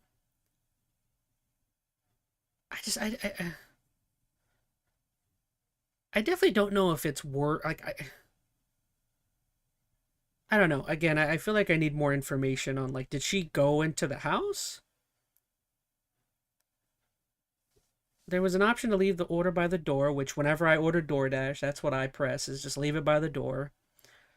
So did she go into the house? That's the thing I'm confused by. This is a man's world. I'm the victim. Remember? I'm the victim. And they took down my video. They were going to have to pay me for my second story time because that was over a minute long. They were going to have to pay me for all those views I got. So nope, they took that right down. They took that right down. Absolutely not. They're not paying me for that. Nope. In a video with the caption, "Time to sue DoorDash?" Henderson said that she has spoken with DoorDash support multiple times and they refused to tell her why her account was deactivated. She also claims that she couldn't access money that she had already earned that hadn't been transferred from the app to her bank account. But then, on October 16th, Henderson posted one last video. So I and the rest of the world, we all found out why I lost my job together. That's the update. DoorDash put out its own statement on TikTok and other social media platforms saying, quote, "We've seen some tough and sensitive posts over the past few days, and we want to clear the air. No one should ever have to experience sexual assault, harassment, or abuse, and DoorDash never deactivates someone for reporting it, full stop. We take these reports incredibly seriously and work closely with law enforcement to investigate and support." Can I see the full video? I just find it like I find it hard to have an opinion on this because it's just so. TikTok DoorDash girl original video. I just kind of find this thing kind of nebulous. It's like, can I see? This is the only version of the what was happening here? I don't even know what to think. This is the only version of the DoorDash essay incident that we have. Unless the girl involved decides to post the full version somewhere on YouTube or Instagram, she's able to control the narrative completely. And the reason that people have a problem with this okay, is so she didn't posted the video originally. The original people that viewed the video took screenshots of this part right here. This part shows that the door is cracked. It's not wide open. The man asked her to leave the food on the doorstep. Now, whether she thought she would knock on the door or call out to the person that might be inside the home, those were not the instructions. So she must have pushed open the door, seen the man. Whether she went inside or not, we don't have footage of that, but according to people that saw the first posted version, she did enter the home and started filming him. But the video she provided us is different, which you can clearly see is wide open with the man on the couch. Bro looks like he's still asleep. He didn't even know. People are mad because she filmed him, then played the victim. So theoretically, this is the only version of the DoorDash essay incident that we have. Based on that video that I see, she didn't really walk into the home.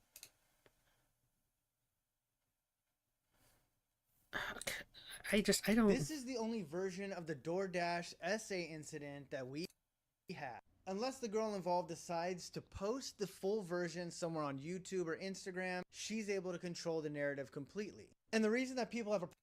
I don't know. I don't know. I'm baffled at this story just because I don't know. I feel like I need to know so much more. I mean, what, he was sleeping in the nude and left his door wide open? I mean, he might be a weirdo pervert, but like, I feel like as a DoorDash person, there's not really much you can do. Just put the food down if you see his junk. Like, I mean,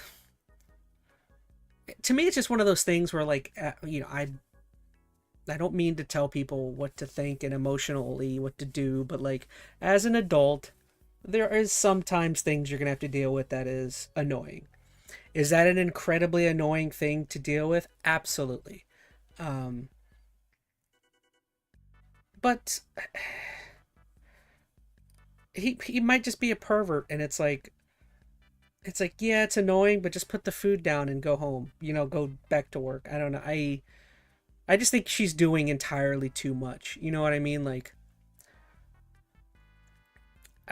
I've had stuff happen, like, not crazy like that, but you know, she should have just got out instead of recording, says Odin. Filming his junk and posting it is insane, says Veronica. And what I mean by that is, like, I'll share a personal story. You guys know I don't care about sharing embarrassing personal stories. When I was in high school, I was in medical. I was in a medical program, medical class, and we often would go to nursing homes and would take care or assist with the older patrons that live there. You know, the older people that were a part of the nursing home, the patients and stuff, and we wore like scrubs and everything, and you know we would assist with getting them food, playing video games with them. The only thing we weren't supposed to do is to like assist the nurses in terms of like, you know, the real dirty stuff. But I had one of the patients freaking let's just say grope and squeeze something that they should not have been doing. And granted, like, and this is like a 90 something year old gentleman. And I was just working there, and he, like, while I had my squeegees and was assisting, he just went whoop and grabbed everything. And like the nurse was there, and the nurse was like, "Oh, I'm sorry, that's just Carlos or whatever. He's just, I apologize for that." And like me being like, I think I was 17 or 18, like you would think at the time, like, I don't know, I was just like, was I surprised by it? Sure. But like, you know, as a semi-adult, I don't know, I just like, what am I gonna do? It's like, it's an old man. The worker is there. She apologized for him. Did I rush to go tell my boss that this, or my boss, did I go and tell my teacher, the professor, that this had just happened? You know, I just was like, oh, well, that kind of sucks. And then I went about, you know, I just stayed away from that gentleman throughout the rest of the hour or two that we spent there. People, LMAO, nah, in chat. Again, like, what am I supposed to do? What do you want me to? You want me to beat up a 90-something-year-old dude who's like has dementia or Alzheimer's or something? It's like, I just mean, like, in general, as an adult, sometimes things are gonna happen, and it's like, you know, I definitely think depending on the severity of it, yes, maybe going and if learning someone or getting help is necessary. But I mean, like, I just mean using your own judgment is like, is it really worth ruining something you're doing to, like, that girl, like, she literally got herself fired. She got herself fired from DoorDash. She got her TikTok account suspended, and now she's kind of semi-famous for doing this. So now she may have ruined other work future prospects just for trying to oust some guy who, like, may have been a weirdo and pervert at the time. And I just mean, like, her, like, see what I mean though? Like, her trying to do too much for something that was mild, that was pretty annoying. It may have been pretty annoying. She might have ruined anything else she had going on. And it's like, it's just like, she got arrested, said Skylar. Otis Aldi's, my mom works in a nursing home, and I can confirm plenty of crazy things happen at those facilities. Yeah, it's, dude, old people, like, but you guys get what I'm saying. It's like, you gotta, like, weigh the positive and the negative. Like if when that dude did that while I was there working for the couple hours, say I would have let's say I was man and I was mad and I beat him up in front of all the other old people and the workers, like, then you know what would have happened is I probably would have gotten in trouble and would have gotten expelled or something from school. And it's like, you know, that would be different if I was standing in line at Subway or something, getting a sub, and somebody did that. That's different. But like, I don't, because technically she recorded him illegally, said Skylar. I hate to counteract I don't even know if she should have been arrested for that. I mean, she was not in his home. I think if she had walked into his home, she deserved to get arrested, but should she get arrested for recording from outside the home? Let me look that up, because I don't know if I agree with that, with her getting arrested. Did she get arrested? That I kind of disagree with. DoorDash girl, did she get arrested?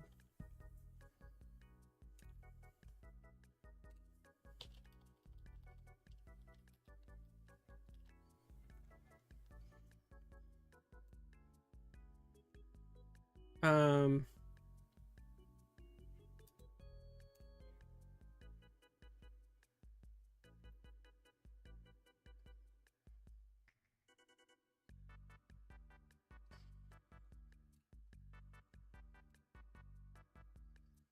Okay, yeah, it says she's facing charges.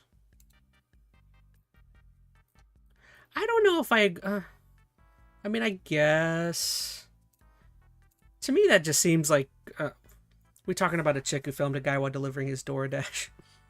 I don't know if I agree that she should be arrested, but I mean, but you see what I mean is like, her being like, I don't mean to put the blame on her, but like her being mildly annoyed at what this guy may have been doing, who like, it could have been a quick thing. She just dropped the food off, walked away or something. And it's like, again, got herself fired from DoorDash, fired from TikTok. Future work opportunities are now affected because now you're a known person and now you've been arrested and might be charged with something. It's like all of this happened and all you had to do was drop the food off. And if you saw the guy's junk, tell him, you say something insulting towards him or been like, "Oh, you're a pervert," or you sicko," or something mildly innocuous like that. It's just like is it really worth all of that? I don't know. To me it seems like she what's the phrase I was thinking is, oh, you kind of played yourself a little bit. Now granted, again, I don't know anything legally, but I don't know if she should have been I don't know if she should be arrested for all of that. That seems like a lot. I mean, I guess if it's illegal to record people and post them online without their knowledge, I guess I can see that. Dasher let us know about an experience that made them feel unsafe, and that is exactly what we always want Dashers to do. Also, her saying she was assaulted is also bullcrap. It's not like the guy was awake showing off the goods. Now, that is different. If she claimed she was being assaulted, that totally changes things. Again, I don't feel like I know enough here. Maybe the point of this video is to explain that. Immediately began investigating and has been in direct contact with law enforcement and is prepared to fully support any of their efforts. However, posting a video of a customer in their home and disclosing their personal details publicly is a clear violation of our policies. That is the sole. Yeah, I mean, I guess the more he's talking about, the worse it does sound. If she was like literally doxing him, putting out his address maybe or something, that's kind of insane. Reason that this Dasher's account was deactivated along with the customers while we investigated. We've also ensured that the Dasher has full access to and their she was earnings, claiming she got SA'd. Okay, sensitive situations. She deserved to get every arrested. Dasher to know if all of this is true, then or experience something concerning, come to this us. seems like a We're here lot. to listen, act, and support. End quote. Now that video update was the last thing Henderson posted to her TikTok page, and that is still active at the time of this recording. The reactions to DoorDash's TikTok statement do vary widely, with some still standing by Henderson. For example, one person commented, quote, "DoorDash upholds rape culture." Another commenter said that everything got blown way out of proportion, writing, quote, "Honestly, if I were her, I would have dropped it off and closed the door for him. She really tried to milk this situation and inconvenienced everyone." But a third... Well, that's a bit much. Drop it off and close the door for him? No, I would have just dropped it off and walked away and maybe like cursed at him or something. I would have said freak or weirdo or something. You know what I mean? Like, why?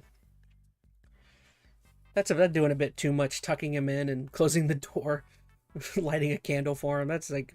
Commenter referred back to Henderson's first video, which was taken down, but it already spread. Quote, "Her original video showed the door was only a crack open. She opened it fully and entered. I would be fuming if I instructed a Dasher to leave it at my door and then they opened my door and came in to film me in my sleep." Henderson had claimed that she had gone to police to report what happened and that they'd done nothing.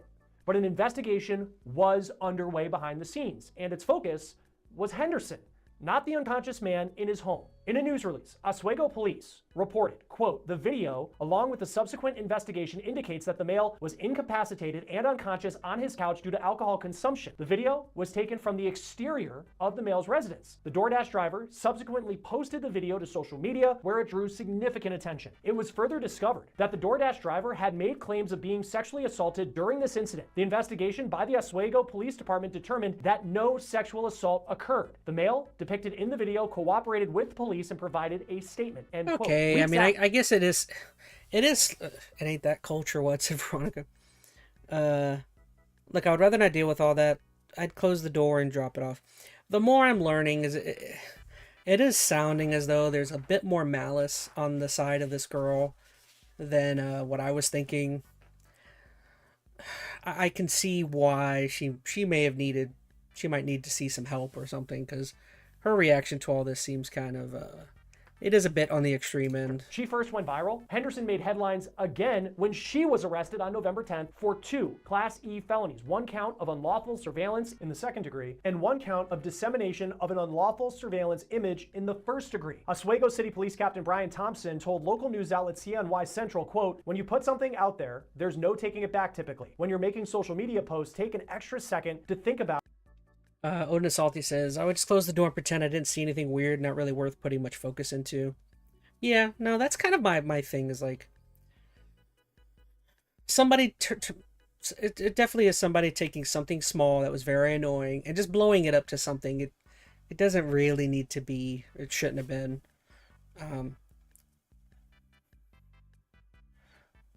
Unrelated, should I put walnuts in my banana bread?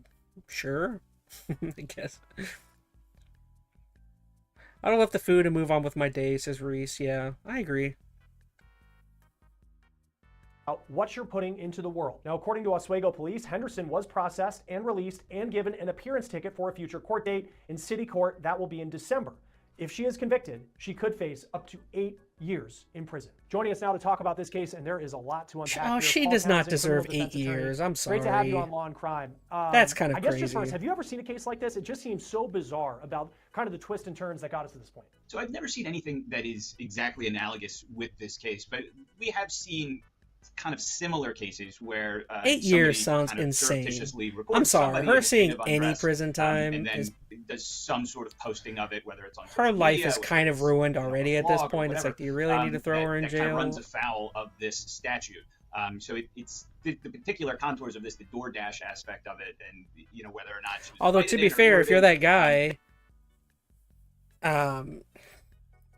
there was like a video of your junk all over the internet, so maybe he has a case for suing her too.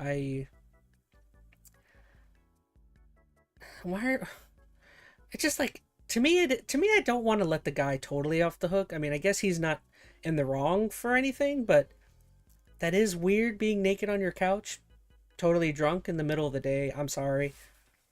You can say that's super judgmental all you want. I don't mind being judgmental. That's weird. Why are you drunk in the nude on your couch with your door open at all?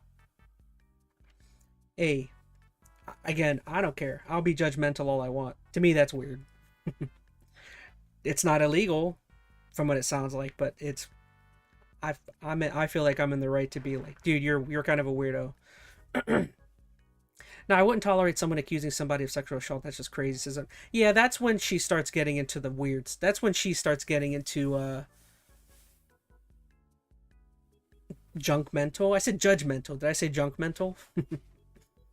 It's just like, I'm on the guy's side. I mean, I am in the guy's. I'm on the guy's side in terms of like, having your picture posted everywhere. That she's in the wrong on. Maybe he was so drunk or high he wanted pizza and then somehow had it and passed out. Weird things happen under the influence. I guess. I don't know if that's a good excuse to be in the nude. I mean, I've gotten drunk plenty of times and I've never wanted to take my clothes off. I don't know, maybe that's just me, but again, I just don't want to flat out act like this guy is totally not a weirdo or anything. He probably is, let's be honest. But I don't know. That I haven't really seen before, but this is not that far afield of what we can expect. When it comes to someone coming to your house, and what does the law say about, she has her camera phone and she sees something, she takes a picture of it. That's really, I know that there's other parts of it that we'll figure out how it plays out, but I guess as from the homeowner's perspective, like, what are his rights in this situation when technically you've ordered food and someone is coming to your house? So in some ways, could you argue that she was invited into the home, and does that matter at all? So certainly there's an aspect of this where, as a DoorDash person who's making a delivery, she's invited to be there. However, a homeowner has a reasonable expectation of privacy in their home, certainly. And just because somebody is invited as a delivery person, who has the option to leave whatever the delivery is at the front door, ring the doorbell, and that kind of satisfies their obligation for it. No DoorDash person is obligated to enter into somebody's home, especially if they're passed out on the couch and they're not opening the door to let them in. So it's sounding as though she went into the house. So, like, I definitely think if she did go, because again, all I've seen is the one clip. Apparently, they're saying she posted another clip prior to this that she took down. Apparently, in that clip, she's actually physically in the home and recording him. I would say if that's the case, then yes. I think maybe some more criminal punishment would still be warranted. Granted, nothing crazy. I would say a period of months, maybe, that's crazy thing to do, and give her 6 months or something under that. But, like, I still think upwards of... I don't think anything that's happened here to me seems like it's worthy of a year plus. I'm sorry. I don't work on the law. I don't work in the judge, I'm not a judge. I don't work on the...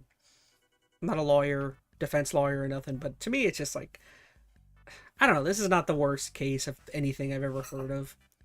Did you ever look up into laying off whatever he was quite a bit so he doesn't have a slip up like that? That is where it kind of transitions from she did nothing wrong to she finds this individual in a clear state of undress. It appears alcohol was involved. He's passed out on a couch, and she decides to take her phone out and take pictures, which already is something that you're really not allowed to do. And then on top of that, she then posts to her kind of social media pages, which then it becomes kind of publicly accessible, which just kind of compounds her error. And her statements on the matter seem to portray herself as kind of the victim here, being oppressed by the police and by this guy, when in reality, I mean, the law is fairly clear that you cannot go into someone else's house and take photos of them undressed and post them publicly. Well, and I think the time that we live in too, like the idea of going viral, and it's not just, I mean, even like Facebook back when I was in college in like 2008, if someone posted a bad picture, like it still felt like that was like in some ways insulated because it was like you kind of knew who was on. I mean, nobody knew what they were talking about at the time, like, and everybody was young, but at the same. All right, I feel like I've gotten the gist of this. I don't know, I definitely, again, I kind of think the more I'm kind of listening in on it, I'm definitely thinking she definitely seems as though she probably needs to get some good people around her. She needs better advice. I got so many questions, like who the heck doesn't lock their door, says Veronica. I agree with you. I tell you what, even though that guy, I don't view him as like in the wrong on anything, he definitely seems sus. Major sussy. I don't mind being judgmental again. Why are you drinking? Why are you getting blitz drunk during the day? Why are you naked? Why is your door open and unlocked? Just like, to me, it's just like all sorts of questionable things going on there. But again, I don't know. She just seems like she made all of the wrong decisions with something so innocuous. It's just like walk up, put the food down, go on about your business. Oh, you saw something? That was terrible. Screw that guy. But I've got to get back to work. You know what I mean? She like ruined all of her prospects by just doing something so incredibly stupid. And I think this is one of those cases where being content brained, just wanting to like make something to get you to make some content. It seems like she tried to turn content out of this and it backfired on her. Just like incredibly, just amazingly well. Yeah, man, you can't be content brained. You can't live life being content brained or you're going to turn into Jack Doherty and get in trouble. Yeah, invited to get robbed, says Veronica. Absolutely, yeah, that's another thing. Is like, what if they tried to rob you? Crazy. How old is she? She can't be more than like 21 or 22. She doesn't look that old to me. I mean, I'm not going to go looking up her age, but just like, again, all of her prospects now are kind of ruined. Possible jail time. No one else. Now she's a popular figure, so she may not get hired anywhere. Lost both of your jobs, TikTok and DoorDash. It's like, goodness. 23, said Skylar. Yeah, she looks like she's like early 20s. Just like, Why'd you have to? You just ruined everything for yourself. I don't know. She played herself. She's doing too much. Classic. Again, no one likes anyone that's content brained. Just I think there's a time and place to be content brained. This was not one of them. You know, definitely should have held on to that. Went down the wrong. She chose the wrong dialogue option. She chose the bad option. All right, y'all. So we're almost 2.5 hours in, and I feel like that's a nice place to end things. Yeah, pretty great ChazmaN Live, I think. Again, I only jumped into this having one topic, and we somehow made it into what 6 or 7. So I'm pretty happy with that. Real quick, let's see who to thank for today in chat. So we had Skylar Twilight, Odin is Salty. I know we had Veronica Rose. Thank you so much. And then we had Reese Tiki that was in there. Thank you so much, Reese. And then over on the Twitch side, I think we had Wheel 5 Stud. Thank you so much, Johan, over there.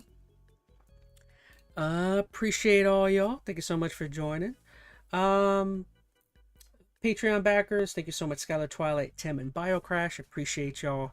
Again, if you guys like this kind of content, check out the Inner ChazmaN Live page. I'm going to go ahead and upload, as I've been doing, throughout the week, I upload all of these topics all cut up. So you get lots of videos and lots of content over there. I don't know. I'm putting out all sorts of stuff, so keep an eye out over there. Tomorrow night, don't forget, we're going to be playing a game called Order 13. I've already got that stream scheduled up. It's an indie game that I thought looked kind of interesting. I got it recently in my Humble Bundle deal. And then Saturday, again, back to Hades 2. And not going to lie, I almost passed out halfway through the streams of Skylar. I take offense to that. I take offense to...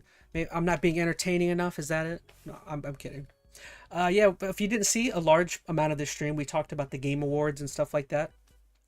Wake your ass, says Veronica.